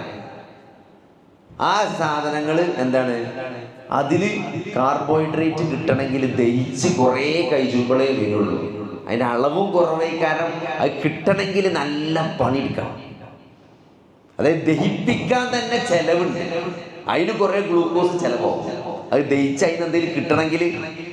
മറ്റേതങ്ങനെ അരി, ഗോതമ്പൊക്കെ എന്ന് പറഞ്ഞാൽ ഇങ്ങനെ നമ്മൾ ഈ ഓറഞ്ച് ജ്യൂസ് അടിച്ചിട്ടാൽ മതിയാണ്. അങ്ങനെ ഓറഞ്ച് ഇട്ടാൽ അങ്ങനെ വേണം ജ്യൂസ് ആകുമല്ലോ, നീരാണല്ലോ ഫുള്ള്. അതേപോലെയാണ് നമ്മൾ അരി, ഗോതമ്പ്. അതിന് പെട്ടെന്ന് കാർബോഹൈഡ്രേറ്റ് വരും. അതിന് ഷുഗർ ഉണ്ടാക്കാൻ മെനക്കെട് കുറവാണ്, നമുക്ക് ചെലവില്ല. മറ്റീന്ന് കോംപ്ലക്സ് ആയിട്ടുള്ള കാർബോഹൈഡ്രേറ്റ് ആണ്. ഏത്? ഈ ചാമയും ബാർലിയും, എന്താണ്, രാഗി, അങ്ങനത്തെ ഇപ്പം അങ്ങനെ ഒരു ട്രെൻഡാണല്ലോ, ട്രെൻഡിങ്ങിലുള്ള സാധനമാണല്ലോ. അപ്പൊ അത് കഴിക്കണം. എന്തിനാ വെച്ചാൽ അതിൻ്റെ ഷുഗറിൻ്റെ അളവ് അതിൽ കുറവാണ്. അപ്പൊ ആദ്യമായിട്ട് ഷുഗർ ഉള്ള ഒരാൾ ശ്രദ്ധിക്കേണ്ട ഏറ്റവും പ്രധാനപ്പെട്ട പോയിന്റ് ഷുഗറിൻ്റെ ലോഡ് കുറയ്ക്കാം. ഷുഗർ കൂടുതലുള്ള ഭക്ഷണങ്ങൾ എന്ത് ചെയ്യുക? കഴിയുന്നതും ഒഴിവാക്കുക. മധുരമുള്ള ഒരു സാധനം കഴിക്കരുത്. മുട്ടായി ആകട്ടെ, ഹലുവ ആകട്ടെ, പായസമാകട്ടെ, ജിലേബി ആകട്ടെ, ഡയറക്റ്റ് ഷുഗർ കംപ്ലീറ്റ് ഒഴിവാക്കുക. പിന്നെ ഈ ലോഡുള്ള അരി, ഗോതമ്പ്, കിഴങ്ങ് അത് പറ്റുമെങ്കിൽ ഒഴിവാക്കുക. അല്ലെങ്കിൽ നല്ല കൺട്രോൾ കൊടുക്കുക. ചോറൊക്കെ എന്താ പറയുക, തുടങ്ങിയാൽ പിന്നെ അങ്ങനെ പോവും. നമ്മൾ ശീലിച്ചതാണ്. പിന്നെ വയറിൻ്റെ ഒരു പ്രത്യേകത എന്താ വെച്ചാൽ, വയറ് എലാസ്റ്റിക്കാണ്. നമ്മളെ പള്ള, ആമാശയം അത് എലാസ്റ്റിക്കാണ്. അതിക്ക് നമ്മൾ എത്ര തിന്നണോ അതിനനുസരിച്ച് വീർത്ത് വരും. അപ്പൊ നല്ലോണം തിന്ന് ശീലിച്ച് അപ്പൊ ഇങ്ങനെ വീർത്ത് സ്ട്രെച്ച് ചെയ്യും. ഇതിങ്ങനെ സ്ട്രെച്ച് ചെയ്യുന്ന സമയത്ത് അതിൻ്റെ ആ ഭിത്തിയിൽ സെൻസറുകളുണ്ട്, സെൻസർ. അപ്പോൾ ആ നല്ലോണം തിന്ന് ശീലിച്ച ഒരാളെ സെൻസർ ഓണാകാൻ സമയമെടുക്കും. നല്ലോണം അറിയുമ്പോൾ എന്ത് ചെയ്യുള്ളൂ? മതിന്ന് തോന്നും. ഏത് ഭക്ഷണം കഴിച്ചാലും നോർമലി ഒരു മനുഷ്യന് മതിയാവും. ഏമ്പക്കം വിടലല്ല മതിയായില്ല. എന്നാൽ നമ്മളിപ്പോൾ ഇങ്ങനെ തിന്നുമ്പോൾ നമുക്ക് ഒരു ആ ഭക്ഷണത്തോടുള്ളൊരു ഇതിന് കുറയും, ക്രേസ്, ഒരു ക്രേവിങ് ഉണ്ടാവും. അത് കുറഞ്ഞിട്ട് നമ്മൾ ഉള്ളിലേക്ക് മതിന്ന് തോന്നും. പിന്നെ നമ്മളിങ്ങനെ ഇടുന്നതാണ്. ആ ഇടൽ ഒഴിവാക്കിയാൽ തന്നെ നമുക്ക് എന്ത് ചെയ്യാൻ പറ്റും? അത് നമ്മൾ ശീലിക്കണതിനനുസരിച്ച് നല്ലോണം തിന്ന് പള്ളർച്ച് തിന്ന് ശീലിച്ച ഒരാൾക്ക് പള്ളർച്ച തന്നെ തിന്നണ്ടേ. ഇനി തിന്നിട്ടില്ല ഈ വെള്ളമെങ്കിലും കുടിച്ച് പള്ളർക്കണ്ടേ ആണ്. കാരണം ആമാശയം സ്ട്രെച്ച് ചെയ്താലേ മതിയായി എന്ന് തോന്നുള്ളൂ. നേരെ മറിച്ച് കുറച്ച് തിന്ന് ശീലിച്ച ഒരാൾക്ക് എന്ത് ചെയ്യും, ആമാശയം വലുതാവില്ല, ചെറുതായി തന്നെ നിൽക്കും. അപ്പം അതിൽ തന്നെ ഒരു സാറ്റിസ്ഫാക്ഷൻ. അതാണ് നമ്മൾ കുറേ കാലം കുറച്ച് തിന്ന് ശീലിച്ചാൽ എന്ത് ചെയ്യും, പിന്നെ വേണ്ടാന്ന് തോന്നും. കുറച്ച് തിന്നുമ്പോഴത്തേനും മതി എന്ന് തോന്നും. അതാണ് വലിയ 140, 150, 200 കിലോ ഉള്ള ആൾക്കാരെ തടി കുറക്കാൻ വേണ്ടി ബേരിയാട്രിക് സർജറി ചെയ്യുന്നതാണ്. ആമാശയത്തിൻ്റെ വലിപ്പം പറ്റം കുറക്കുക. കുടലൊക്കെ കുറേ 6-7 മീറ്റർ ഉണ്ട് കുടല്. എത്തിനപ്പത്ര 7 മീറ്റർ കുടലൊക്കെ അങ്ങനെ കട്ട് ചെയ്ത് ഒഴിവാക്കും. അപ്പൊ തിന്നണേന്ന് കാര്യത്വം കിട്ടൂല. കാരണം ഇതിങ്ങനെ ഭക്ഷണം ഈ 6 മീറ്ററിൻ്റെ ഉള്ളിലൂടെ മെല്ലെ മെല്ലെ ഇങ്ങനെ പോകുമ്പോഴാണ് വലിച്ചെടുക്കുക. അത് 1 മീറ്റർ ആകുമ്പോൾ എന്ത് ചെയ്യും, അതിന് വലിച്ചെടുക്കാൻ നേരം കിട്ടൂല. അപ്പോൾ ഇതിന് താഴത്തേക്ക് എത്തും. അങ്ങനെയാണ് ഓരോ തടി കുറക്കണേ. ഓരോ പള്ളൻ്റെ വലിപ്പം കുറക്കുക. പോലും തിന്നാൻ വയ്ക്കൂല. കുറച്ച് തിന്നുമ്പോഴത്തിന് ഛർദ്ദിക്കാൻ പറ്റും. ഇപ്പം തിന്നാൻ കഴിയൂല. ചില ആൾക്കാരല്ലേ സർജറി ഫെയിലായാൽ എന്താ ഉണ്ടാകുക, പറ്റ മെലിഞ്ഞൊട്ടുക ചെയ്യുക, ആവശ്യമുണ്ടോ കൂടി കിട്ടാതായാൽ. അപ്പം നമ്മൾ ആദ്യത്തെ പോയിന്റ് എന്താ വെച്ചാൽ ഭക്ഷണം കുറക്കാം. അതിൽ എന്താണെങ്കിലും ഏതാണെങ്കിലും അളവ് കുറക്കുക എന്നുള്ളതാണ് ഏറ്റവും പ്രധാനപ്പെട്ടത്. പണ്ട് അരി ചോറ് തിന്നരുത് എന്നൊക്കെ പറഞ്ഞത് അങ്ങനെയൊന്നുമില്ല. കുറച്ച് ചോറ് തിന്നു. അളവാണ് ഏറ്റവും പ്രധാനം. അളവ് ഏറ്റവും പ്രധാനം. നമ്മളെ ആവശ്യത്തിന്, നമ്മളെ ഒരു തൊഴിലും നമ്മളെ റിക്വയർമെൻറ്റും എന്താണോ അതിനനുസരിച്ച്. ഇപ്പോൾ ചില ആൾക്കാരൊക്കെ ഇവിടെ ഇത് ഫിറ്റ് ചെയ്തിട്ടുണ്ടാവും. ഗ്ലൂക്കോസ് നോക്കുന്ന ഒരു സാധനമുണ്ട്. മൊബൈൽ ഇവിടെ ഇങ്ങനെ കൊണ്ടുപോയാൽ ഇവിടെ വെച്ചാൽ ഗ്ലൂക്കോസ് അറിയാൻ പറ്റും. നമ്മുടെ ശരീരത്തിൽ എത്ര ഗ്ലൂക്കോസ് ഉണ്ട് എന്ന് മൊബൈൽ ഇവിടെ ഇങ്ങനെ ഇവിടെ സാധനം ഫിറ്റ് ചെയ്യും. ഇവിടെ 10-12,000 റുപ്യ വരെ ഉണ്ട്. അതിവിടെ ഫിറ്റ് ചെയ്താൽ പിന്നെ നമ്മൾ മൊബൈൽ ഇതിൻ്റെ അടുത്തേക്ക് പിടിച്ച് അപ്പം ഗ്ലൂക്കോസിൻ്റെ റീഡിങ് ഇതിൽ കാണിക്കും. 2 ആഴ്ചക്ക് 5,000 റുപ്യ ചിലവ്. 2 ആഴ്ച കാണിക്കണമെങ്കിൽ 5,000 റുപ്യ ചാർജ് ചെയ്യും. റീചാർജ് ചെയ്യില്ല. നമ്മൾ മൊബൈൽ റീചാർജ് ചെയ്യണ മാതിരി 5,000 റുപ്യക്ക് റീചാർജ് ചെയ്താൽ 2 ആഴ്ച അറിയാം. അപ്പം എന്തെങ്കിലും മെച്ചറിയാം. നമ്മളിപ്പോൾ ഇങ്ങനെ ഭക്ഷണം കഴിക്കാൻ ഇരിക്കുക രാത്രി ഒന്നിങ്ങനെ വെച്ചു 350. ഇനിയിപ്പോൾ ഇതിനെ തിന്നണ് ഇപ്പം തന്നെ നമ്മൾ ചോറ് 350 ഷുഗർ. ഇനിയിപ്പോൾ നമ്മൾ ചോറ് ഇത്ര കേട്ടാ. അപ്പം നമ്മൾ തിന്നാതെ പോവും. ത്രെഡ്മില്ലൊക്കെ ഉള്ള ആളാണെങ്കിൽ ഒന്ന് പോയി 1 മണിക്കൂർ എന്ത് ചെയ്യും, അതിന് ഒന്ന് പോയി എക്സസൈസ് ഒക്കെ ചെയ്ത് പിന്നെ ഒന്ന് നോക്കും. അപ്പോൾ 240 ഉണ്ടാവും. അപ്പോൾ ഒരു വെള്ളം കുടിച്ച് സമാധാനത്തിൽ കിടക്കാം. സമാധാനം ഉണ്ടാവില്ല എന്നുള്ളത് വേറെ. എന്നാലും എന്താ വെച്ചാൽ ഷുഗർ നമുക്ക് അറിയാൻ പറ്റും കൃത്യമായിട്ട്. കായലുള്ളവരെടുത്ത് അതൊക്കെ ഉണ്ടാകും കേട്ടോ. ഇപ്പം എല്ലാവർക്കും നടക്കുന്ന കാര്യമല്ല. ഇപ്പം ഞാൻ പറഞ്ഞതെന്ന് വെച്ചാൽ ഇത് കൃത്യം, ഇത് ഒന്ന് നമ്മൾ ടെസ്റ്റ് ചെയ്യുക എന്നുള്ളതാണ്. 2 ഇത് ടെസ്റ്റ് ചെയ്ത് കണ്ടുപിടിച്ചാൽ ഇത് കൃത്യമായി ചികിത്സിക്കുക എന്ന് പറഞ്ഞാൽ മരുന്ന് പിടിക്കുക എന്നുള്ളതല്ല. നമ്മൾ ഇതൊക്കെ അതിൽ പെടും. ഭക്ഷണം നിയന്ത്രിക്കുക. അതിൽ ആദ്യം നിയന്ത്രിക്കേണ്ടത് ഡയറക്റ്റ് ഷുഗറുകളാണ്. ചായ നമ്മളാൾക്കാരൊക്കെ ഉണ്ടല്ലോ ഒരു വിത്തൗട്ട് ചായ നോക്കുമ്പോൾ എന്താ, ജാഗിരി വിത്തൗട്ട് ചായയാണ് ഉപയോഗിച്ചത്. അപ്പോൾ വിത്തൗട്ട് ഒരു ഫാഷനാണ്. പക്ഷെ അതിൻ്റെ കൂടെ എന്ത് ചെയ്യും, നെയ്യപ്പം തിന്നും, ജാഗിരി തിന്നും. അപ്പോൾ അത് നമ്മൾ ആദ്യം ഡയറക്റ്റ് മധുരം നമ്മൾ കംപ്ലീറ്റ് ഒഴിവാക്കുക. പിന്നെ ഈ പറഞ്ഞ കാർബോഹൈഡ്രേറ്റുകളുടെ ആയ അരി, ഗോതമ്പ്, പിന്നെ കിഴങ്ങ് വർഗ്ഗങ്ങൾ, അതിന് നല്ല കൺട്രോൾ വെക്കണം. ഇല്ലെങ്കിൽ ഒഴിവാക്കാൻ പറ്റുമെങ്കിൽ ഒഴിവാക്കി നിങ്ങൾ രാഗിയും ചാമക്കഞ്ഞിയും രാഗിപ്പുട്ടും രാഗിൻ്റെ അപ്പവും രാഗിൻ്റെ ദോശയൊക്കെ ഉണ്ട്, ഇതൊക്കെ തിന്നാൽ നല്ല റാത്തേക്കാരം. നമുക്ക് ഒരുവിധം ഗുളികയും ഇതൊക്കെ ഒഴിവാക്കാൻ പറ്റും. ഇനി ഇതുമേലൊന്നും നിയന്ത്രിക്കാൻ പറ്റുന്നില്ല. ഇതൊക്കെ നിയന്ത്രിക്കാൻ തന്നെ ഇതൊക്കെ ഇങ്ങനെ നമ്മൾ 2 മാസം നോക്കിയിട്ട് നമ്മളെ ഷുഗർ നോർമലാണ്, നിങ്ങൾ ഗുളിക കഴിക്കണ്ട. ഇതിന്മേലൊന്നും കൺട്രോൾ ആകണില്ലെങ്കിൽ ഗുളിക കഴിക്കണം. നമ്മളെ നാട്ടിലെന്താ പ്രശ്നങ്ങൾ, മരുന്ന് പറഞ്ഞ മരുന്നോ ഇപ്പൊ തന്നെ കിഡ്നിയാണ് പോകുന്നത് പറയും. ഒരു വർത്താനം കേട്ടാൽ ഷുഗറിൻ്റെ മരുന്നുകൊണ്ടായി കിഡ്നി പോകുന്നതാണ് ആൾക്കാരുടെ വിചാരം. ഇൻസുലിൻ വെച്ചാൽ കിഡ്നി പോകും അല്ലേ, ഓക്സിജൻ വെക്കണ മരിക്കാനാവുമ്പോഴാണ്. ഇതൊക്കെ നമ്മളെ നാട്ടിലും മൂക്കൂടെ ട്യൂബിടണമെന്നാണ് എപ്പോൾ തന്നെ മരിച്ചാനാവുമ്പോഴേ കുറച്ചുകൂടി കഴിഞ്ഞോട്ടെ എന്നാണ്.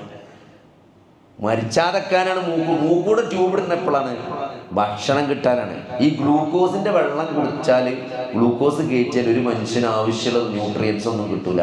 അതിലാകെ ഉള്ളത് സോഡിയം, പൊട്ടാസ്യം, ക്ലോറിനും പിന്നെ വെള്ളവും മാത്രമേ ഉണ്ടാവുള്ളൂ, കുറച്ച് ഷുഗറും. അതല്ലാത്തൊരു സാധനം കൂടെ കൊടുക്കാൻ പറ്റൂല. അപ്പോൾ ഭക്ഷണം മൂക്കൂടെ ട്യൂബ് ഇട്ടാൽ തരിപ്പ് പോകാതെ പോകും. ഈ ബോധമില്ലാത്തയും കഴിക്കാൻ താല്പര്യമില്ലാത്തവർ, കഴിക്കാൻ കൂട്ടാക്കാത്ത ആൾക്കാർക്ക് ട്യൂബ് ഇട്ടെടുത്ത എന്ത് ഭക്ഷണം കൊടുക്കാം. പണ്ടിൻ്റെ വല്യമാർക്ക് ട്യൂബ് ഇട്ടിട്ട് അവസാനം വല്യമ്മ അത് ഊരണ്ട അവിടെ നിന്നോട്ടെ. കാരണം എന്താ സാധനങ്ങൾ കുടിച്ചാൽ താല്പര്യം. ഇപ്പം പണ്ടൊരു ചങ്ങായിണ്ട് ഇവിടെ ക്യാൻറ്റീനിലുണ്ട്, ജ്യൂസ് കുടിച്ചു. ഉച്ചയ്ക്ക് എന്നും ജ്യൂസ് കുടിച്ചു. അപ്പം എന്താ ജ്യൂസ്? ചോറ് കറി വെച്ച് കുഴച്ച് എടങ്ങാറില്ല, തിന്നണ്ടേ. ഇതിങ്ങനെ കുഴച്ച് കുടിക്കണേ. ജ്യൂസ് ആകുമ്പോൾ അടിച്ച് പോയാൽ മതി. മെനക്കെടാണല്ലോ. അപ്പോൾ റൈസ് ട്യൂബ് ഇട്ടാലും സുഖല്ലേ, എല്ലാം കുടിച്ച് നമുക്ക് ഇഷ്ടമില്ലാത്ത കൊടുക്കേ. പക്ഷേ ചിലതൊന്നും നമുക്ക് തിന്നാൻ പറ്റില്ല. ഈ വയസ്സായ ചില ഭയങ്കര ഷർത്തും പറഞ്ഞാണ് വയസ്സായ ആൾക്കാർക്ക്. അത് പറ്റൂല, ഇത് പറ്റൂല, ഇത് മണം പറ്റൂല, ഇതെന്തും കൊടുക്കുക ഇതിൻ്റെ ഉള്ളിലൂടെ. കാരണം നമ്മളറിയില്ലല്ലോ, നല്ല ഉഷാറിൽ നിൽക്കുകയും ചെയ്യും. അപ്പോൾ ഈ ട്യൂബ് ഇടണമെന്ന് പറഞ്ഞാൽ എന്താ വെച്ചാൽ, അപ്പോൾ അതൊക്കെ ഓരോ സമയത്ത് പറഞ്ഞു. അപ്പോൾ അതുകൊണ്ട് നമ്മൾ ചികിത്സിക്കുക എന്ന് പറയുമ്പം അതിനോട് നമ്മൾ എന്ത് ചെയ്യരുത്, അതിന് മുഖം തിരിഞ്ഞിരിക്കാൻ പാടില്ല. കൃത്യമായിട്ട് അത് എക്സസൈസുകൾ കാര്യങ്ങളൊക്കെ ചെയ്ത് നമ്മൾ ഭക്ഷണത്തിൻ്റെ അളവൊക്കെ കുറച്ചാൽ ഒരു പരിധി വരെ ഇത് നിയന്ത്രിക്കും. നമ്മളെ വാപ്പാക്കും ഉമ്മാക്കും ഇനി പ്രമേയം ഉണ്ടെങ്കിലും ശരി, നമ്മൾ കൃത്യമായിട്ട് ശ്രദ്ധിച്ച് മുന്നോട്ട് പോകുകയാണെങ്കിൽ നമുക്കൊരു പരിധി വരെ എന്ത് ചെയ്യാൻ പറ്റും, ഇതിനെ തടഞ്ഞു നിർത്താൻ പറ്റും. ഇതെന്താ വെച്ചാൽ മരുന്നും കുടിച്ചില്ല, മരുന്നൊക്കെ കിഡ്നി പോവും, മറ്റേ പോകുന്നുണ്ട്, മരുന്നും കുടിച്ചില്ല, എന്നിട്ട് 500-400 ഷുഗർ റേറ്റ് കിടക്കും. അത് അക്രമമാണ്. അതൊരിക്കലും ചെയ്യാൻ പാടില്ല. ഒന്നുകിൽ നിങ്ങൾ എക്സസൈസും കാര്യങ്ങളും പറഞ്ഞ ഭക്ഷണം നിയന്ത്രിച്ച് ഷുഗർ കുറക്കുക, അതല്ലെങ്കിൽ ഗുളിക കുടിച്ചാൽ.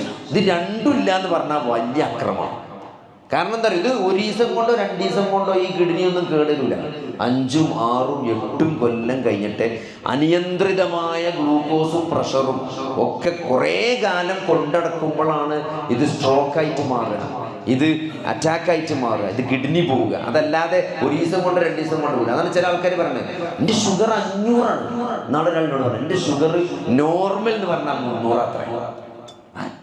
അങ്ങനെ ആൾക്കാണ് നോർമൽ 300. അപ്പം എന്താ 300 കുറഞ്ഞൊരു വിറയലാണ്. അതുകൊണ്ട് ഞാൻ ഗുളിക കുടിച്ചിട്ടില്ല. അപ്പം ആള് എല്ലാം കിഡ്നിയൊക്കെ പോയി കിടക്കുക. കാരണം മൂപ്പര നോർമൽ 300 അത്ര. എന്നിട്ട് പിന്നെ എന്താ പറയാ, ഞാനൊക്കെ എന്താ ആരോഗ്യം. ഞാൻ പറഞ്ഞു ഇന്നലെയും കൂടി ഞാൻ 4-5 വായക്ക് മണ്ണിട്ടു.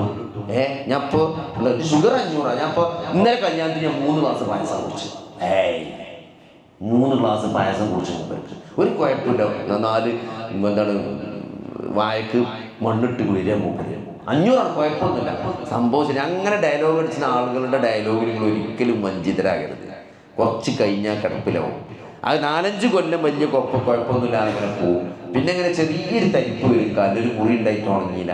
അപ്പോൾ പോയിട്ട് ചെക്കപ്പ് ചെയ്യുമ്പോൾ കാലിൽ രക്തക്കൊയിലൊക്കെ ബ്ലോക്കാണ് പറയും. അപ്പോൾ നോക്കുമ്പോഴേക്കാരും നെഞ്ഞുവേദന. അപ്പോൾ ആൻജിയോപ്ലാസ്റ്റി ചെയ്യണം എന്ന് പറയുമ്പോൾ അതിനും പറ്റൂല, ബൈപ്പാസ് ചെയ്യണം. 3 രക്തക്കൊയിലും ബ്ലോക്കായി മാറി. ആ ബൈപ്പാസ് ചെയ്യാൻ വേണ്ടി ചെക്കപ്പിന് പോകുമ്പോൾ ക്രിയാറ്റിൻ 1.8 ഒരുമാതിരി മാലപ്പടക്കം പൊട്ടിമാരി ഒന്നായിട്ടാണ് പോകുമ്പോൾ. എന്നിട്ട് എന്തിനാ കുറ്റം എന്നറിയോ, അവസാനം അത് ഞാൻ ഇൻസുലിൻ വെച്ചു. അവസാനം ഓൻ്റെ ഇതിനൊക്കെ കുറ്റം ഇൻസുലിനാണ്. ഈ ഇൻസുലിൻ അപ്പം നമ്മൾ മനസ്സിലാക്കേണ്ടത്, അനിയന്ത്രിതമായ ഷുഗറാണ് ഈ കുഴപ്പമൊക്കെ ഉണ്ടാക്കുന്നത്. അല്ലാതെ നമ്മൾ കുടിച്ചുന്ന ഗുളികയും നമ്മൾ വെക്കണ ഇൻസുലിനും അല്ല ഈ കുഴപ്പമുണ്ടാക്കുന്നത്.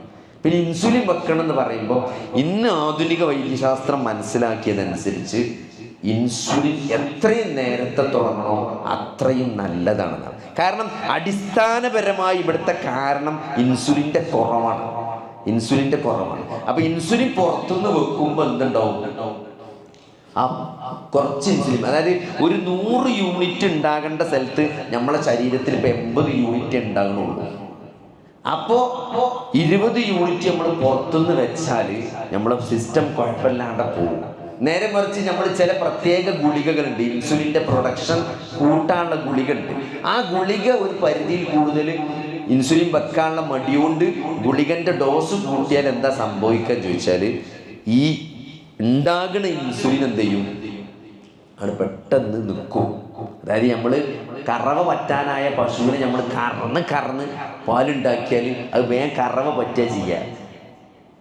അതേമാതിരി നമ്മൾ ഇൻസുലിനെ ഉണ്ടാക്കാനുള്ള മരുന്ന് കൂടുതൽ കഴിച്ചാൽ ഈ ഇൻസുലിൻ ഉണ്ടാകുന്ന കോശങ്ങളെ കൊണ്ട് വയ്ക്കാത്ത പണി എടുപ്പിച്ചാൽ എന്ത് ചെയ്യും, ഐറ്റങ്ങൾ ചത്തുപോകും. ഉള്ള ഇൻസുലിൻ വേഗം നിൽക്കും. അപ്പം ഉള്ള ഇൻസുലിൻ തന്നെ ഇങ്ങനെ നിലനിർത്തി കൊണ്ടുപോകാനുള്ള ഏറ്റവും നല്ല മാർഗം എന്താ വെച്ചാൽ കുറച്ച് ഇൻസുലിൻ പുറത്തുനിന്ന് സപ്ലൈ ചെയ്യുക എന്നുള്ളതാണ്. അപ്പോൾ രണ്ട് ഉള്ളിലുണ്ടാവണമെന്നും പുറത്തുനിന്ന് സപ്ലൈ ചെയ്യുന്നതും കൂടി അങ്ങനെ ഒരു ഇതിലങ്ങനെ കുറേ കാലം പോകും. നേരെ മറിച്ച് ഇൻസുലിൻ വെക്കാനുള്ള മടിയോട് ഗുളികൻ്റെ ഡോസ് കൂട്ടിയാൽ ഉള്ളിലുണ്ടാകുന്ന ഇൻസുലിൻ്റെ അളവ് പെട്ടെന്ന് എന്ത് ചെയ്യും, കുറച്ചൊക്കെ ഉണ്ടാവും, പിന്നെ പറ്റുണ്ട്, പിന്നെ ഫുള്ള് നമ്മൾ പുറത്തുനിന്ന് വെക്കേണ്ടി വരും. അപ്പോൾ ഇപ്പം ശാസ്ത്രം പറയണത് എന്താ വെച്ചാൽ കുറച്ച് ഇൻസുലിൻ നേരത്തെ ചെറിയ ഡോസിൽ 24 മണിക്കൂർ പ്രവർത്തിക്കുന്ന ഇൻസുലിൻ ഉണ്ട്. പണ്ടത്തെ പോലെയല്ല. സാധാരണ ഇൻസുലിൻ 6 മണിക്കൂർ 8 മണിക്കൂറേ പ്രവർത്തിക്കുള്ളൂ. ഇന്ന് പുതിയ ഇൻസുലിൻ ഇറങ്ങി 24 മണിക്കൂർ ആക്ഷനുള്ള. അപ്പോൾ രാത്രി കിടക്കുമ്പോൾ ചെറിയൊരു 10 യൂണിറ്റ് വെച്ചാൽ ഫുൾ ഒരു ദിവസം അവിടെ കിടക്കും ശരീരത്തിൽ. അപ്പോൾ അതാണ് ഏറ്റവും നല്ലത്. അപ്പോൾ പ്രമേഹം നമ്മൾ നിയന്ത്രിക്കണം. നിങ്ങൾക്ക് ഏത് ഹലാലായ ചികിത്സ എടുക്കാം. അള്ളാഹിൻ്റെ റസൂല് ഹറാമ് കൊണ്ട് ചികിത്സിക്കരുത് എന്നേ പറഞ്ഞിട്ടുള്ളൂ. ഹലാലായ ഏത് ചികിത്സയും, അത് ഹോമിയോ ആണെങ്കിലും അക്യുപങ്ക്ചർ ആണെങ്കിലും ആയുർവേദമാണെങ്കിലും വയനാട്ടെ പച്ചമരുന്നാണെങ്കിലും എന്ത് മരുന്നും നിങ്ങൾ കുടിച്ചോളി, ഹലാലാണെങ്കിലും ഒരു കുഴപ്പമില്ല. പക്ഷേ നിങ്ങളെ ഷുഗർ നോക്കുമ്പോൾ എന്താകണം, അത് നോർമലാണ്. ആൾക്കാരെന്താ വെച്ചാൽ ഞാൻ മരുന്നുണ്ട് മറ്റേ ചികിത്സ എന്നിട്ടോ എങ്ങനെയുണ്ട് ഷുഗർ, അത് ഞാൻ ഇപ്പോൾ നോക്കലില്ല, നമുക്ക് കുഴപ്പമൊന്നുമില്ല, അതോട് കാര്യം. നിങ്ങൾ ഏത് ചികിത്സ എടുക്കുന്നുണ്ടോ നമ്മൾ എതിരല്ല, പക്ഷെ നിങ്ങളെ ഷുഗർ ഇടയ്ക്കിടയ്ക്ക് ചെക്ക് ചെയ്യണം, അത് നോർമലാണ്. വയനാട്ടിലെ ആദിവാസിൻ്റെ മരുന്ന് കുടിച്ചിട്ട് ഷുഗർ നോർമലാണ്, നിങ്ങൾ അതന്നെ കുടിച്ചോളൂ. നിങ്ങൾ അലോപ്പതി ഇരിക്കണം എന്ന് ഇവിടെ ആരും പറയില്ല, ഷുഗർ നിയന്ത്രിക്കണം എന്നേ പറയുള്ളൂ. അപ്പോൾ അത് ഏറ്റവും നല്ലത് എക്സസൈസാണ്. എക്സസൈസും ഭക്ഷണ നിയന്ത്രണം ഏറ്റവും നല്ല മാർഗം. അയിമ നിയന്ത്രിക്കണില്ലെങ്കിൽ അതിൻ്റെ കൂടെ കുറച്ച് ഗുളിക ഉള്ള നമ്മുടെ ശരീരത്തിൽ ഉൽപ്പാദിപ്പിക്കപ്പെടുന്ന ഇൻസുലിൻ്റെ പ്രവർത്തനക്ഷമത കൂട്ടുന്ന ഗുളികകളാണ് തുടക്കത്തിൽ കൊടുക്കുക. അത് കൂടി കുടിച്ചാൽ കുറേയൊക്കെ ഒരു 70% കേസിലും തുടക്കത്തിൽ അയിമ അങ്ങനെ പോയിക്കോളും, കുഴപ്പമില്ലാണ്ട് 10 കൊല്ലം അയിമ അങ്ങനെ പോകും ശ്രദ്ധിച്ചാൽ. അപ്പോൾ ഇത് ശ്രദ്ധിക്കാതെ വെക്കുമ്പോൾ കംപ്ലീറ്റ് അടിച്ചു പോകും. പ്രത്യേകം മനസ്സിലാക്കുക, എവിടെയൊക്കെ രക്തോടുണ്ടോ അവിടെയൊക്കെ ഡാമേജ് ഉണ്ടാക്കും. അതാണ് പ്രമേഹത്തിൻ്റെ പ്രത്യേകത. ഒരു സ്ഥലത്ത് മാത്രമല്ല വരിക, മുറി ഉണങ്ങാത്ത അതുകൊണ്ടാണ്, ക്രിയാറ്റിൻ കൂടുന്നത് അതുകൊണ്ടാണ്, അറ്റാക്ക് വരുന്നത് അതുകൊണ്ടാണ്, സ്ട്രോക്ക് വരുന്നത് അതുകൊണ്ടാണ്. എവിടെ രക്തോടുണ്ടോ ആ രക്തക്കുഴയൊക്കെ നാശാവും ഷുഗർ അനിയന്ത്രിതമായി കൂടിക്കഴിഞ്ഞാൽ. അപ്പോൾ നമ്മൾ ഭക്ഷണം ആവശ്യത്തിന് കഴിക്കുക. 5-6 കല്യാണം ഉണ്ട് വിചാരിച്ചുകാണ്ട് കല്യാണത്തിന് പോയി കൂടില്ല, എല്ലായിടത്തും പായസവും മന്തി ചോറും ഇതൊക്കെ ഷുഗറാണ് അല്ലേ. നിങ്ങൾ കുടിച്ചുന്ന ജ്യൂസ് അതൊക്കെ ഷുഗർ. ഈ ജ്യൂസൊക്കെ എന്ന് പറഞ്ഞാൽ ഷുഗർ ഇങ്ങനെ ബൂം എന്ന് പറഞ്ഞാൽ മേലേക്ക് പോണ സാധനമാണ്. എന്നിട്ട് ഇപ്പോൾ അത് കഴിഞ്ഞിട്ട് നേരെ പോയിട്ട് ബിരിയാണി ബൂം, അത് കഴിഞ്ഞിട്ട് പിന്നെ ഐസ്ക്രീം ബൂം, എന്നിട്ട് പിന്നെന്ത് അത്രയും ഡാമേജാണ് നമ്മൾ ഉണ്ടാക്കുന്നത്.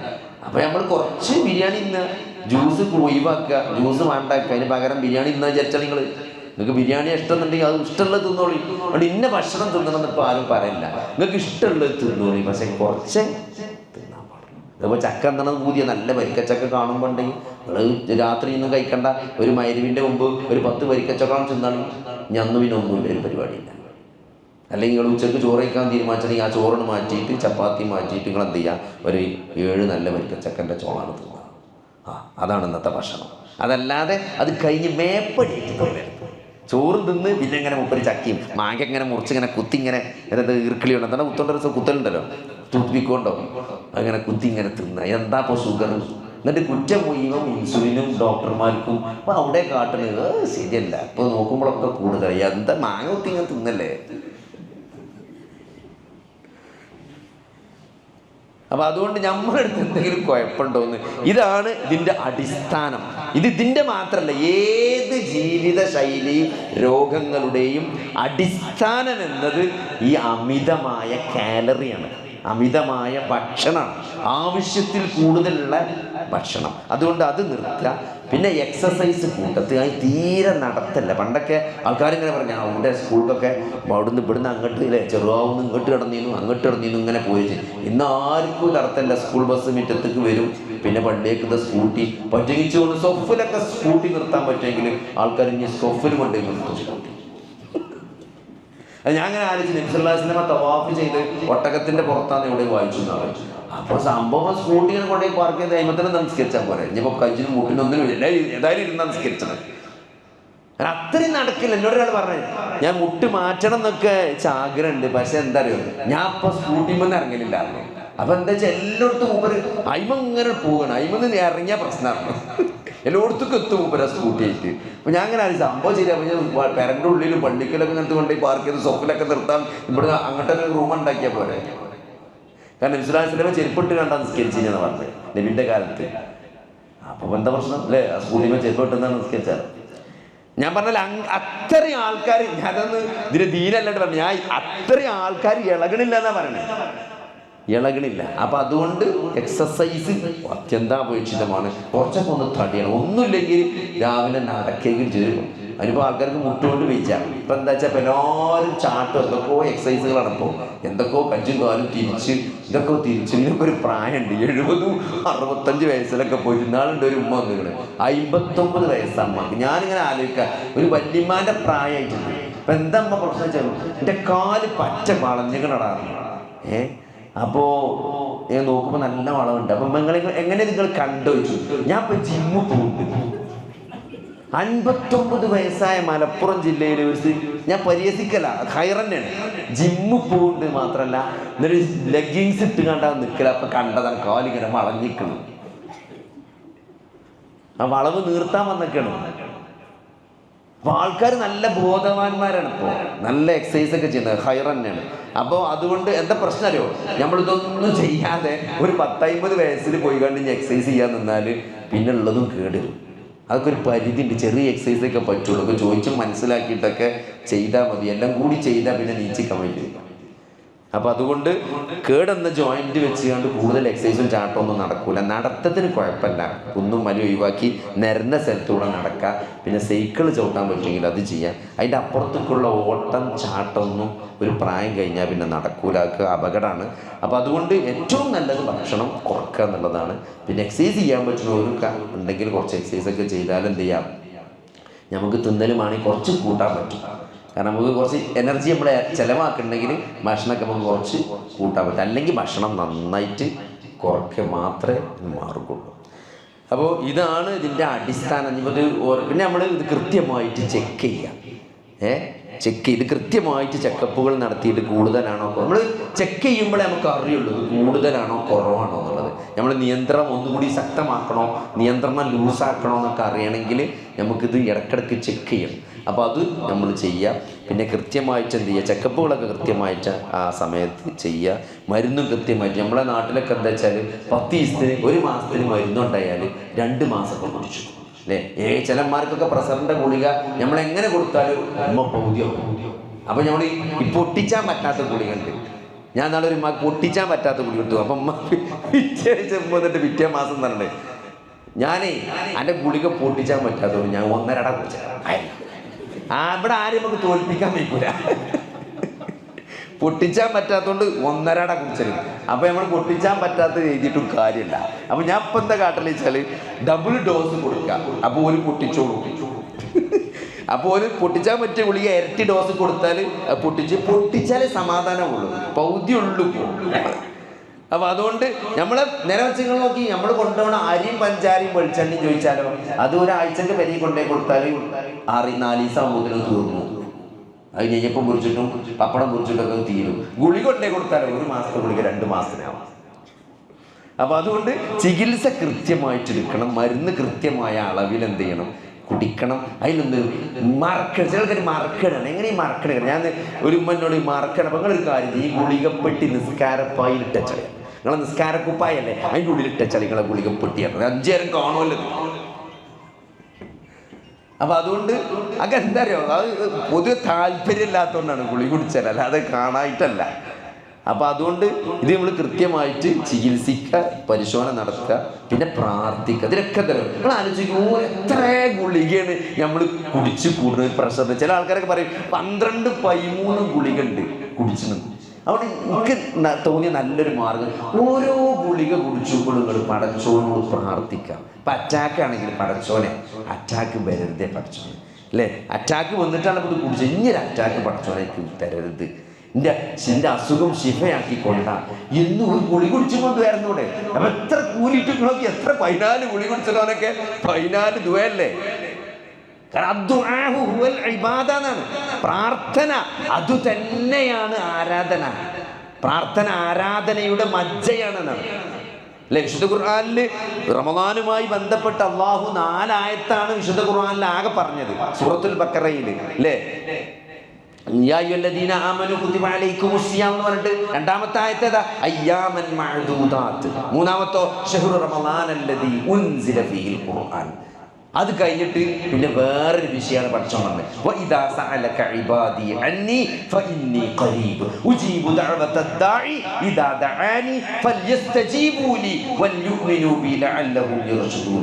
അത് കഴിഞ്ഞിട്ടാണ് 4-ാമത്തെ ആയത്ത് പറഞ്ഞത്. ഉഹില്ല ലക്കും ലൈലത്തസ് സിയാമി റഫസു ഇലാ നിസാഇക്കും കുന്ന ലിബാസുൽ ലക്കും വഅൻതും ലിബാസുൽ ലഹുന്ന എന്ന് പറഞ്ഞിട്ട് പഠിച്ചോൻ പറഞ്ഞു. എന്താണ്? ആണുങ്ങളും പെണ്ണുങ്ങളും രാത്രി ബന്ധപ്പെടുന്നതിന് എന്തില്ല, പ്രശ്നമില്ല. പടച്ചോനറിയാം നിങ്ങൾക്ക് അങ്ങനെയൊക്കെ പ്രശ്നമുണ്ട് എന്നുള്ളത്. ആണുങ്ങൾ രാത്രി ബന്ധപ്പെട്ടോളി, പകലേ പ്രശ്നമുള്ളൂ എന്ന് പറഞ്ഞ് നോമ്പിൻ്റെ ഹുക്മ് പറയണ 4-ാമത്തെ ആയത്തുണ്ട്. അതിൻ്റെ മുമ്പ് 3 ആയത്ത് പറഞ്ഞ് 4-ാമത്തെ ഹുക്കുമിൻ്റെ റോമിൻ്റെ ഹുക്മ് പറയുന്നതിന് മുമ്പ് അതിൻ്റെ അടിയിൽ പഠിച്ചൊരായത്ത് കയറ്റി. അതാണ് വഇദാ സഅലക ഇബാദി അന്നി ഫഇന്നി ഖരീബ്. ചോദിക്കുന്ന എന്നെപ്പറ്റി എൻ്റെ അടിമ ചോദിച്ചാൽ ഞാൻ ഏറ്റവും അടുത്തവനാണെന്ന് വിശുദ്ധ ഖുർആനിൽ കുറേ സ്ഥലത്ത് എന്ത് പറയുന്നുണ്ട്? എൻ്റെ അടിമ ചോദിക്കുന്നു, അവർ നിന്നോട് ചോദിക്കുന്നു പ്രവാചകരെ ഹിലാലിനെ കുറിച്ച്, മാസപ്പിറവിയെ കുറിച്ച് നീ അവർക്ക് പറഞ്ഞു കൊടുക്കൂ. അവർ നിന്നോട് ചോദിക്കുന്നു ഹൈലിനെ കുറിച്ച്, പ്രവാചകരെ താങ്കൾ അവർക്ക് പറഞ്ഞു കൊടുക്കൂ എന്നാണ് വിശുദ്ധ ഖുർആന്റെ ഒരു ശൈലി. നമ്മൾ എന്തെങ്കിലും അള്ളാന്റെ റസൂലിനോട് സഹാബത്ത് എന്തെങ്കിലും പോയി ചോദിച്ചാൽ ആയത്തിറങ്ങും, അവർ നിന്നോട് ചോദിക്കുന്നു പ്രവാചകരെ അവർക്ക് പറഞ്ഞു കൊടുക്കൂ. പക്ഷെ നിങ്ങൾ ഈ ആയത്ത് പരിശോധിച്ചു, നിങ്ങൾ വിശുദ്ധ ഖുർആനിൽ വേറൊരു സ്ഥലത്തുമില്ലാത്ത പ്രത്യേകതയാണ് ഈ ആയത്തിൽ. അവർ നിന്നോട് എന്നെ പറ്റി ചോദിക്കുന്നു പ്രവാചകരെ, താങ്കൾ അവർക്ക് പറഞ്ഞു കൊടുക്കൂന്ന് പഠിച്ചോ പറഞ്ഞില്ല. അവിടെ നബിനെ അടിയിൽ വെച്ചില്ല. അവിടെ ഇടയാളനെ വെക്കാതെ അള്ള നേരിട്ടാണ് പറഞ്ഞിരിക്കണം, ഞാൻ അവർക്ക് ഏറ്റവും അടുത്തവനാണ് എന്ന് പടച്ചോനോട് പ്രഖ്യാപിച്ചേക്കണം. പ്രവാചകരെ നിങ്ങൾ അവർക്ക് പറഞ്ഞു കൊടുക്കൂ, ഞാൻ ഏറ്റവും അടുത്തവനാണ് നല്ല പറഞ്ഞത്. വഇദാ സഅലക ഇബാദി അന്നി, എൻ്റെ അടിമ എന്നെ പറ്റി ചോദിച്ചാൽ ഫഇന്നി ഖരീബ്, ഞാൻ അവർക്ക് ഏറ്റവും അടുത്തവനാണ്. നോക്കി, കരീബ് എന്ന് പറഞ്ഞ അറബി പദം, ഞാൻ ഏറ്റവും അടുത്തവനാണ്. അവിടെ പടച്ചോന് ഞാൻ ഉത്തരം നൽകുന്നവനാണെന്ന് മുജീബ് നല്ല പറഞ്ഞത്, ഞാൻ പ്രാർത്ഥന കേൾക്കുന്ന സമീ ആണ് നല്ല പറഞ്ഞത് അല്ലേ, ഞാൻ പ്രാർത്ഥനക്ക് ഉത്തരം ചെയ്യാൻ കഴിവുള്ള ഖദീറാണ് നല്ല പറഞ്ഞത് അല്ലെ. നമ്മളോട് ഒരാൾ പറയാണ് ഇജ്ജ് പേടിച്ചണ്ട, ഞാൻ എൻ്റെ പണി, നമ്മൾ ഒരു ഇടങ്ങേറിൽ കുടിക്കുമ്പോൾ നമ്മളെ ഒരു സുഹൃത്ത് വിളിച്ചിട്ട് പറഞ്ഞു ഇജ്ജ് ഇടങ്ങാറ്, ഇജ്ജ് പേടിച്ചണ്ട, ഞാൻ ഉണ്ട് എൻ്റെ ഒപ്പം എന്ന് പറഞ്ഞാൽ ഓൻ തടിയോണ്ടും മുതലോണ്ടും എല്ലാം കൊണ്ടും നമ്മളെപ്പുണ്ട്, നമ്മളെ സഹായിക്കുന്ന, അത് വല്ലാത്തൊരു ആശ്വാസമാണ്. അള്ള കൂടെ ഉണ്ട് എന്ന് പറയുമ്പോൾ അല്ലേ. മൂസാനബി പറഞ്ഞേ, മൂസാനബി എന്താ പറഞ്ഞത്? അള്ളാഹു നമ്മുടെ കൂടെ, എൻ്റെ കൂടെയുണ്ട് അല്ലേ. ആ കടലിന്റെ ചെങ്കടലിന് മുമ്പിൽ ഇങ്ങനെ ബ്ലോക്കായി നിൽക്കുന്ന സന്ദർഭത്തിൽ അനുയായികൾ വിളിച്ചു പറയാണ് ഇന്നാല മുദറക്കൂൻ ഖാല അസ്ഹാബു മൂസ ഇന്നാല മുദറക്കൂൻ, മൂസ നമ്മൾ ലോക്കായിട്ടോ, നമ്മൾ പിടിക്കപ്പെട്ടു. കാരണം മുന്നിൽ ചെങ്കടലാണ്, ബാക്കിൽ ഫിറഔൻ സർവ്വ സന്നാഹങ്ങളുമായിട്ട് ഏറ്റവും വലിയ ആർമിയായിട്ട് ഫിറഔൻ ബാക്കിൽ നിൽക്കുകയാണ്. കുറെ പട്ടിണി പാവങ്ങളായ അടിമകൾ ആണ് ഇവിടെ ലോക്കായി നിൽക്കുകയാണ്. സ്വാഭാവികമായിട്ടുള്ള പ്രതികരണം എന്താണ്? ലോക്കായി തന്നെയാണ്. മൂസ ഇന്നാല മുദറക്കൂൻ, കല്ല, മൂസാ നബി പറയണം കല്ല, അങ്ങനെയല്ല, ഇന്ന മഅയ റബ്ബി, എൻ്റെ കൂടെ എൻ്റെ റബ്ബുണ്ട്, സയഹ്ദീൻ, അവൻ എനിക്ക് വഴി കാണിക്കുന്നതാണ്. അതെന്താണ്? പടച്ചോൻ കൂടെ ഉണ്ട് എന്നുള്ളതാണ്. ഇവിടെ എന്താ? എന്നെ പറ്റി ചോദിച്ചാൽ പറഞ്ഞു കൊടുക്കും പ്രവാചകരെ, പറഞ്ഞു എന്നെ പറ്റി ചോദിച്ചാൽ ഞാൻ അവർക്ക് ഏറ്റവും അടുത്തുള്ളവനാണ്, കരീബാണ്. അത് വല്ലാത്തൊരു ആശ്വാസമല്ല, ഒരു പ്രാർത്ഥനയാണ് അവിടെ പടച്ചോൻ പഠിപ്പിക്കണം. അള്ളാഹിനോട് മാത്രമേ പ്രാർത്ഥിക്കാൻ. ഇതൊക്കെ കൂലിയുള്ളതാണ് അല്ലെ. ഒരു ഗുളിക കുടിച്ചുമ്പോൾ എൻ്റെ അസുഖം മാറ്റി തരണേ റബ്ബേ, ഈ അസുഖത്തിന്റെ കോംപ്ലിക്കേഷൻ ഒന്നും എനിക്ക് വരട്ടെ. പ്രമേയല്ലേ, എത്രയോ ആളുകൾ പ്രമേഹം കൊണ്ട് കണ്ണ് കാണാത്തവര്, കിഡ്നി പോയവര്, എന്തെല്ലാം പ്രശ്നങ്ങൾ, മുറിയായിട്ട് ഉണങ്ങാത്തവര്, കാല് മുറിച്ചവര്, വിരല് മുറിച്ചവര്, പഠിച്ചവനെ ഇതിനൊക്കെ എന്നെ കാക്കണേ. എന്നാ ഗുളിക കുടിച്ചു പോകുന്ന ദ്വേരണങ്ങൾ ആലോചിച്ച് നോക്കി, എത്ര ദിവസം നമ്മൾ ഗുളിക കുടിച്ചില്ല, എത്ര ഗുളിക കുടിച്ചില്ല. അപ്പൊ അതുകൊണ്ട് ഇതിൻ്റെ ഒക്കെ അപ്പുറത്തുള്ളതാണ് പ്രാർത്ഥന. ഗുളിക കുടിച്ചാൽ ആ ഗുളിക കൊണ്ട് ഒരു ശിഫ കിട്ടണമെങ്കിൽ അല്ലേ. ഒരു 10 ആൾക്ക് ടൈഫോയിഡ് വന്നു, 10 ആളും ആസ്പത്രിയിൽ അഡ്മിറ്റായി, 10 ആൾക്കും സൂചി ഇഞ്ചക്ഷനൊക്കെ വെച്ചു, അതിൽ ഒരാൾ മരിച്ചു. എന്തേ സഹോദരങ്ങൾ, എന്തേ മരുന്ന് പ്രവർത്തിച്ചില്ലേ? അത് പടച്ചോൻ്റെ എല്ലാത്തിൻ്റെ മേലെ പടച്ചോൻ്റെ തൗഫീഖ് ഉണ്ട്. അത് നമ്മൾ മറക്കാൻ പാടില്ല. അതാണ് പ്രാർത്ഥന എന്ന് പറഞ്ഞാൽ. മരുന്നിന് കഴിയാത്തത് അതിനൊക്കെ കാര്യകാരണ ബന്ധങ്ങളെ നിയന്ത്രിക്കുന്ന പടച്ചോണ്ട്. ആ പടച്ചോനിലാണ് നമ്മൾ എന്ത് ചെയ്ത് അതാണ് വിശ്വാസത്തിന്റെ പ്രത്യേകത അല്ലേ. ഒരു യുദ്ധം കഴിഞ്ഞ് നിൽക്കുകയാണ്, രണ്ട് ഭാഗത്തും ശക്തമായ പരിക്കുകളുണ്ട് അല്ലേ, വേദനിക്കുന്നുണ്ട്, മുറിവുണ്ട്. അന്നത്തെ കാലത്ത് മുറിവ് വന്നാൽ അത് ഉണങ്ങണമെങ്കിൽ എത്ര സമയം എടുക്കും അല്ലേ. ഓപ്പറേഷൻ അല്ല, തുന്നാൻ പറ്റൂല, അങ്ങനെ മരുന്ന് വെച്ച് ഉണക്കുകയാണ് വലിയ വലിയ മുറിവുകളൊക്കെ. അപ്പൊ അവർക്ക് വേദനിക്കുന്നുണ്ടെങ്കിൽ, നിങ്ങൾക്ക് വേദനിക്കുന്നുണ്ടെങ്കിൽ പ്രവാചകരെ അവർക്കും വേദനിക്കുന്നുണ്ട് അല്ലേ, അവർക്കും വേദനിക്കുന്നുണ്ട്. ഇവിടെ വിശ്വാസിയും അവിശ്വാസിയും തുല്യാണ്.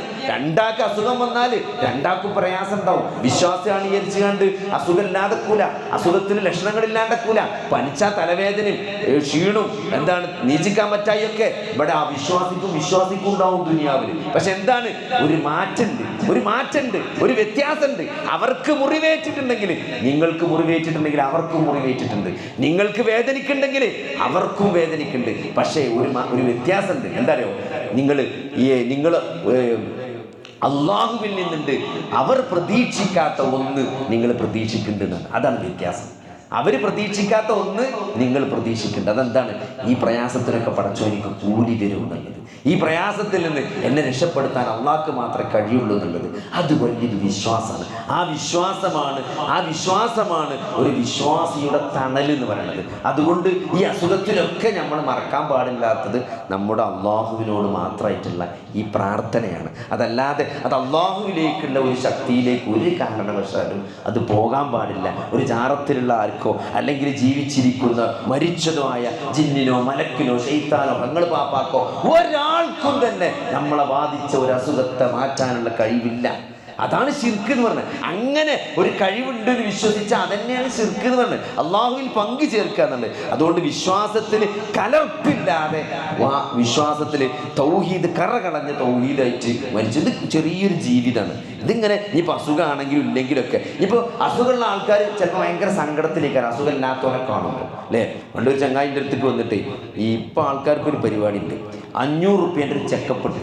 ഏത് ലാബുകാർക്കും 500 റുപ്യ എടുത്താൽ നമ്മളെ ഫുള്ള് ചെക്കപ്പ് ചെയ്ത് എന്നിട്ട് ഈ റിപ്പോർട്ടായിട്ട് ഊരവേദനയും മുട്ടുവേദനയൊക്കെ കാണിക്കാൻ വരും. എന്നിട്ട് മരുന്നൊക്കെ എഴുതി കഴിഞ്ഞാൽ ആ കീസിൽ നിന്ന് ഇങ്ങനെ ഇതിലെടുക്കും. ഇതൊന്ന് നോക്കി.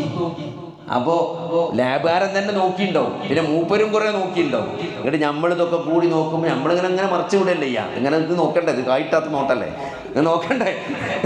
അപ്പോൾ അതിൽ നീ കുഴപ്പമൊന്നുമില്ലാതെ നിങ്ങൾ ശരിക്കൊന്ന് നോക്കി, ആ കൊളസ്ട്രോളൊക്കെ തോനെയാണല്ലോ. അപ്പൊ ഫുള്ള് നോർമലാ. അപ്പോൾ അവസാനം ഒന്ന് മടക്കിയ മൂപ്പറിനോട് ECG ഉണ്ടായില്ലേ, അതിന്റെ അവസാനത്തെ പേജ് ഒരു ECG ഒട്ടിച്ചിട്ടുണ്ടാവും. ഈ ECG നിങ്ങളും നോക്കിയോ? ഞാൻ പറഞ്ഞു ECG നോക്കാൻ അറിയാത്തതുകൊണ്ടാണ് ഞാൻ ഈ എല്ല് ഡോക്ടറായത്, അല്ലെങ്കിൽ വല്ല കാർഡിയോളജിയൊക്കെ എടുത്തിരുന്നു. പണ്ടേ കണ്ടൂടാ.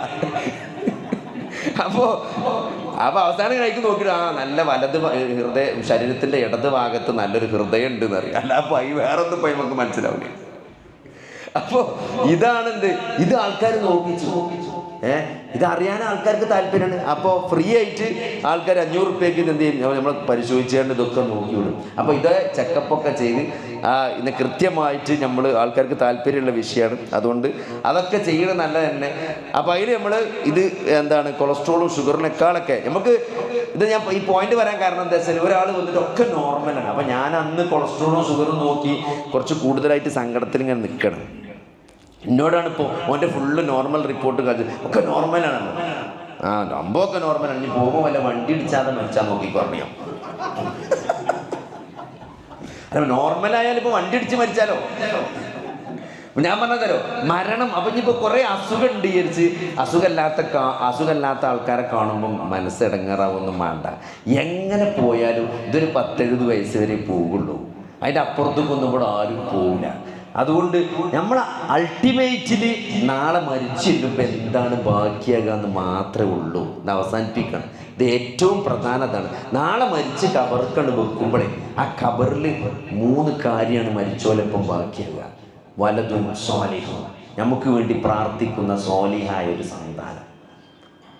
അമലുൻ ജാരിയത്തായ സ്വതക്ക, നിലനിൽക്കുന്ന എന്തെങ്കിലും സ്വതക്ക നമ്മൾ അള്ളാൻ്റെ മാർഗത്തിൽ കൊടുത്തെങ്കിൽ അത് കബർക്ക് കിട്ടും അല്ലേ. പിന്നെ നല്ല ഇൽമ്, ഒരു ഉപകാരപ്രദമായ ഒരു അറിവ് ആർക്കെങ്കിലും പകർന്നു കൊടുക്കണമെങ്കിൽ ആ അറിവ് ഈ ഭൂമിയിൽ നിലനിൽക്കുന്ന കാലത്തോളം, ആ അറിവനുസരിച്ച് അമൽ ചെയ്യപ്പെടുന്ന കാലത്തോളം അതിനും കൂലി കിട്ടും.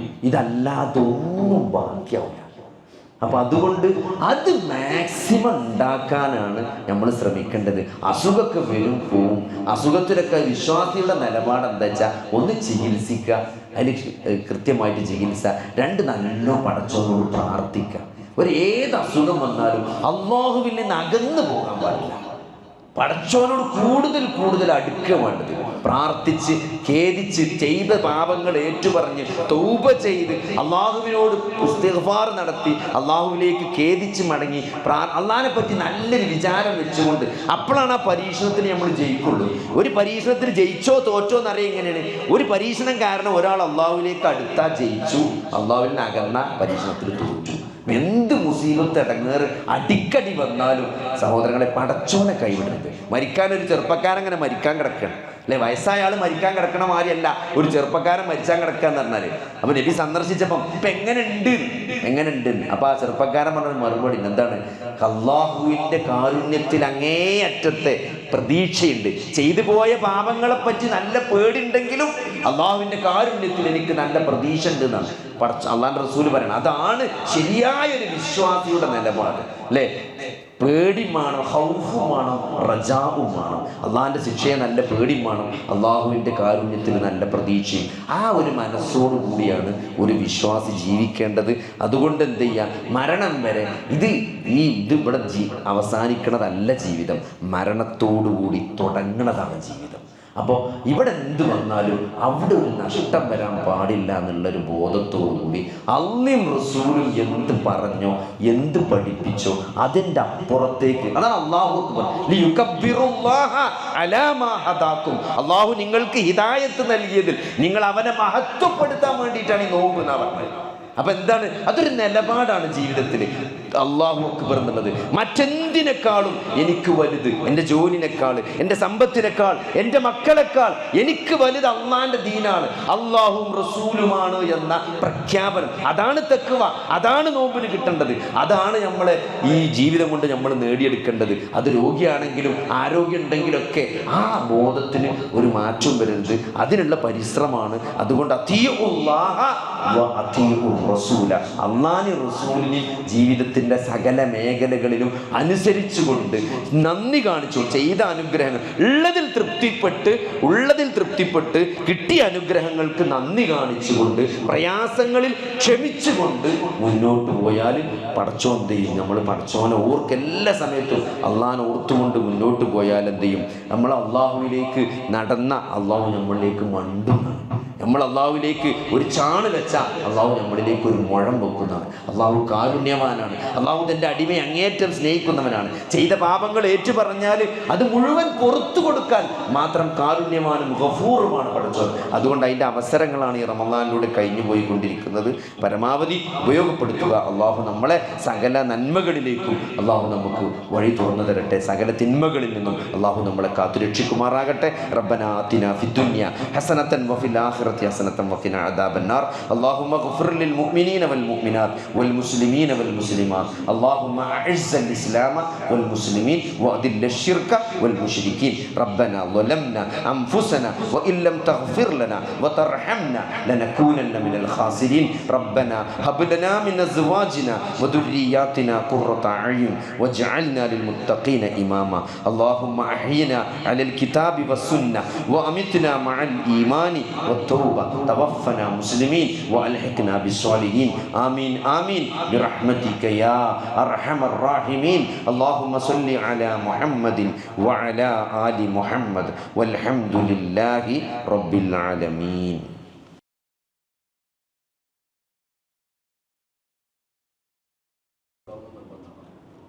ആരംഭിച്ചേറ്റ് വരുന്ന ഷുഗർ എല്ലാവർക്കും വരണമെന്ന് യാതൊരു നിർബന്ധവും ഇല്ലാത്ത വരാത്ത കുറേ ആൾക്കാരെ നമ്മൾ കണ്ടിട്ടുണ്ട്. പിന്നെ വരും. നമ്മളെ നാട്ടിലൊരു പ്രശ്നം എന്താ വെച്ചാലോ, ഷുഗറുള്ള അമ്മാൻ്റെയും ബാപ്പാൻ്റെയും മക്കൾ നല്ലോണം അടിച്ച് പിന്നും. എന്താ വെച്ചാൽ ഏതായാലും വരാനുള്ളതാണ്. ഏതായാലും എൻ്റെ വാപ്പയും ഇമ്മയും ഷുഗറുള്ളവരാണ്, അതുകൊണ്ട് എന്തായാലും വരും. അപ്പോൾ ഇനി മൂപ്പര് വരുമ്പോഴത്തിന് എന്താണ് അതിൻ്റെ കോട്ട തീർക്കണം. അപ്പോൾ ഒരിക്കലും അങ്ങനെ ചെയ്യരുത്. ഞാൻ കണ്ടിടത്തോളമൊക്കെ നല്ല ശ്രദ്ധിച്ച് പോണ എത്രയോ ആൾക്കാർക്ക് ഷുഗറില്ല.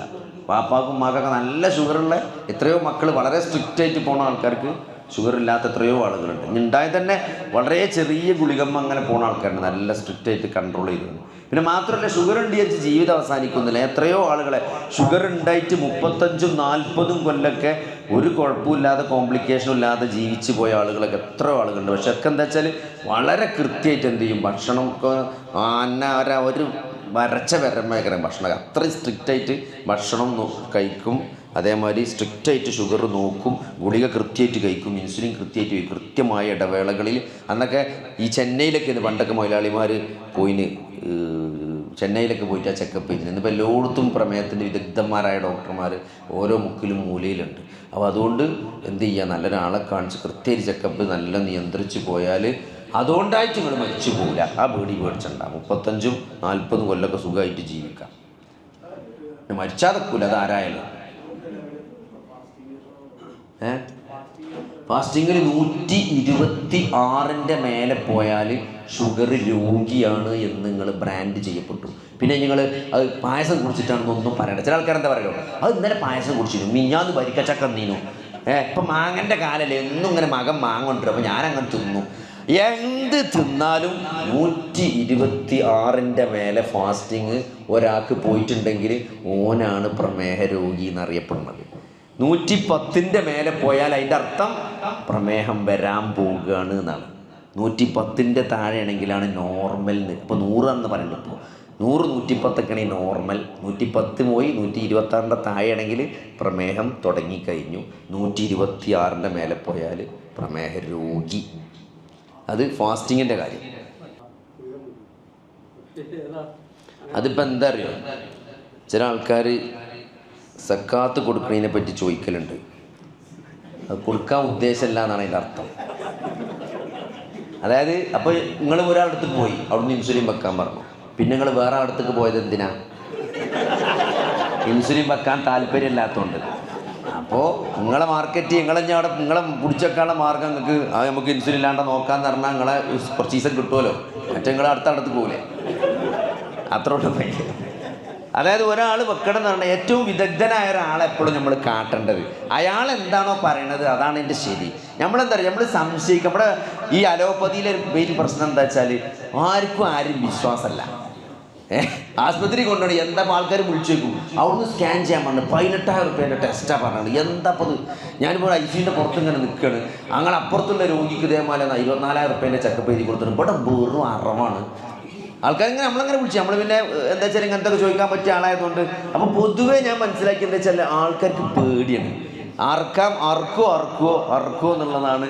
ഏത് കായുള്ളവർക്കാണ് തോനെ പേടിയെന്ന് വെച്ചോളൂ. കായില്ലാത്തവർ ഇവിടുന്ന് കടം കളി വാങ്ങിയാണ് ടെസ്റ്റ് ചെയ്യുക. ഡോക്ടർ പറഞ്ഞാലേ ഇപ്പോൾ ചെയ്യുക. മറ്റോനങ്ങനല്ല, മറ്റോന് വിളിച്ചു ചോദിക്കും എന്താ അപ്പോൾ 24,000 റുപ്യേൻ്റെ ടെസ്റ്റൊക്കെ, എന്ത് ടെസ്റ്റാത്? എന്നിട്ട് ടെസ്റ്റ് നോക്കിയിട്ട് മൂപ്പര പറഞ്ഞൊരു ഉസാറൊന്നുമില്ല. അത് നോക്കിയപ്പോൾ 24,000 റുപ്യേൻ്റെ ടെസ്റ്റ് നോക്കിയിട്ട് ഒന്നും പറഞ്ഞില്ല എന്ന് കാര്യമായിട്ട് അതിലൊന്നും ഇല്ല. പിന്നെ എന്തിനാ ചെയ്ത്? അപ്പോൾ അങ്ങനെ ആൾക്കാരപ്പോൾ വെറുതെ ചെയ്യിച്ചു എന്നുള്ള പൊതുവേ ഉള്ളൊരിതാണ് നമ്മളെ നാട്ടിൽ. അപ്പോൾ നമ്മളെപ്പോഴും വെച്ചാൽ ഒരു ഡോക്ടർ പറഞ്ഞെങ്കിൽ നമ്മളെപ്പോഴും വിശ്വാസമുള്ള ആളടുത്തേക്ക് പോകാൻ പാടുള്ളൂ. ഒന്നാമത്തെ. പിന്നെ പോയിക്കാണ്ട് അങ്ങനെ പറഞ്ഞു നീ വേറെ ആളോട് ചോദിക്കാൻ നിൽക്കണ്ടല്ലോ. പിന്നെ നമ്മുടെ കുടുംബത്തിൽ വിശ്വസിക്കാൻ പറ്റിയ ഒരാളോട് എപ്പോഴും രണ്ടാമതൊരു അഭിപ്രായം ചോദിക്കുക. നമുക്ക് അറിയണ കുടുംബത്തിൽ ഒരാളുണ്ടാവുമല്ലോ, ഇപ്പോൾ എല്ലായിടത്തുണ്ടോ, ഓരോടൊരു അഭിപ്രായം ചോദിക്കുക. അതല്ലെങ്കിൽ ഓരോട് ചോദിച്ചിട്ട് പോവുക. ആരെ കാട്ടണ്ടി വെച്ചിട്ട് എന്നിട്ട് ഒരിടത്ത് പോയാൽ അവിടെ കുറച്ചും കൂടി സ്വീകരണം കിട്ടും. അപ്പോൾ അതായത് ചെയ്യാറില്ല. അപ്പോൾ ഒന്ന് നമ്മൾ വിശ്വസിക്കുക എന്നുള്ളതാണ്. അപ്പോൾ ഇതിലിപ്പോൾ ഇതാണ് സംഭവം. ഒരാളിപ്പോൾ ഇൻസുലിൻ വെക്കണം എന്ന് പറഞ്ഞു, അപ്പോൾ മൂപ്പർക്ക് വെക്കാൻ താല്പര്യമില്ല. അപ്പോൾ വേറെ ആളുടെ പോയി. അപ്പോൾ അയാൾക്ക് മനസ്സിലായല്ലോ ഇതെന്തിനാ. എന്താ വെച്ചാൽ നമ്മുടെ അടുത്തേക്ക് ചില ആൾക്കാർ വരും, വേറെ ആരെയും കാണിച്ചിട്ടില്ല എന്നുള്ള മാതിരി ഇങ്ങനെ വരും. അപ്പോൾ ഈ MRIൻ്റെ റിപ്പോർട്ടുമ്പോൾ ഉണ്ടാവും ഇത് ഏത് ഡോക്ടർ എഴുതി കൊടുത്താന്ന്. അപ്പോൾ അത് നോക്കിയാൽ മതി. അപ്പോൾ നമ്മൾ നിങ്ങൾ മറ്റേ പിന്നെ ബസീറിനെ കാട്ടിയില്ലോ ചോദിച്ചു. അപ്പോൾ ഈ ബസീറിനെ കാട്ടിയെന്ന് നമ്മുടെ മുണ്ടിയിട്ട് തന്നെ ഉണ്ടാവില്ല. നമ്മൾ കാട്ടാത്ത മാതിരി വന്ന് നിൽക്കേക്കാരം. അത് ബസീർ എന്താ പറഞ്ഞാൽ നമ്മൾ ചോദിച്ചാൽ ഇയാളെങ്ങനെ ഇപ്പോൾ ബസീറിനെ കാട്ടിയാലോ? അത് MRI ഉണ്ടാവും, ബസീറാണ് MRI എഴുതി കൊടുത്തത്. അപ്പോൾ അതേമാതിരി കുറച്ചൊക്കെ തരികടെ ഡോക്ടർമാർക്ക് അറിയും. അപ്പോൾ അങ്ങനല്ലേ, ഡോക്ടർമാരും നമ്മളെ മനുഷ്യന്മാർ തന്നെയാണല്ലോ, നമ്മളെ ഈ സമൂഹത്തിൽ ജീവിക്കുന്ന ആൾക്കാരനെ. അപ്പോൾ നിങ്ങളല്ല തരികട മൂപ്പർക്കും അറിയും. അപ്പോൾ അതുകൊണ്ട് നിങ്ങളിപ്പോൾ എന്താ വെച്ചാൽ നിങ്ങൾ ഇപ്പം ഇൻസുലിൻ വെക്കാൻ മടിച്ചിട്ടാണ് രണ്ടാമത് അടുത്തേക്ക് പോണത്. അപ്പോൾ പിന്നെ അയാൾക്ക് മനസ്സിലായി നിങ്ങൾക്ക് ഇൻസുലിൻ താല്പര്യമില്ലാന്ന്. അതാണല്ലേ അസ്രാൻ കൊടുക്കണമെങ്കിൽ നിൽക്കും. അങ്ങനെ പ്രഷറും പ്രമേയമാണല്ലോ.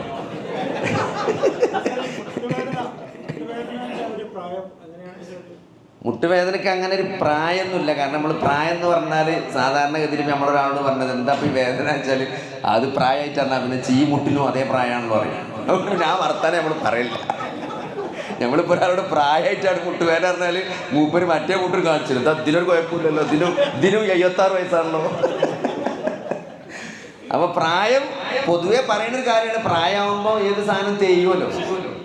പക്ഷെ അതിനേക്കാൾ ഏറെ നമ്മളെ എന്താണ് തടിയാണ്. ഒന്ന് അമിതമായ വണ്ണം, 2 ബെൻഡ്, വളവുണ്ട്. അലൈൻമെൻറ്റ് പോയാൽ നമുക്കറിയാം നമ്മളെ വണ്ടീൻ്റെ ടയർ ചെത്തിപ്പോവും. അതിനാണ് അലൈൻമെൻറ്റ്, ടയറിന് ആയുസ് കിട്ടാനാണ് നമ്മൾ വണ്ടി ഇടയ്ക്കിടയ്ക്ക് അലൈൻമെൻറ്റിന് കൊണ്ടുപോകുന്നത്. അപ്പോൾ കാലിന് ബെൻഡ് ഉണ്ടെങ്കിൽ മുട്ടിൻ്റെ തേയ്മാനം പെട്ടെന്ന് വരും. പിന്നെ പൊണ്ണത്തടി ഉണ്ടെങ്കിൽ ലോഡ് കൂടുന്നതുകൊണ്ട് തേയ്മാനം വരും. പിന്നെ ആക്ടിവിറ്റി കുറവാണെങ്കിൽ മസിലുകൾക്കൊക്കെ നല്ല ആരോഗ്യം ഉണ്ടെങ്കിലും തേയ്മാനം വരും. കാരണം ലോഡ് മസിൽമ വരുമ്പം മസിൽ നല്ല ആക്റ്റീവ് ആണെങ്കിൽ കുറേ ലോഡ് മസിൽ വഴി പോവും. മറ്റെല്ലാ ലോഡും കൂടി എല്ലുമ്പക്ക് വരും.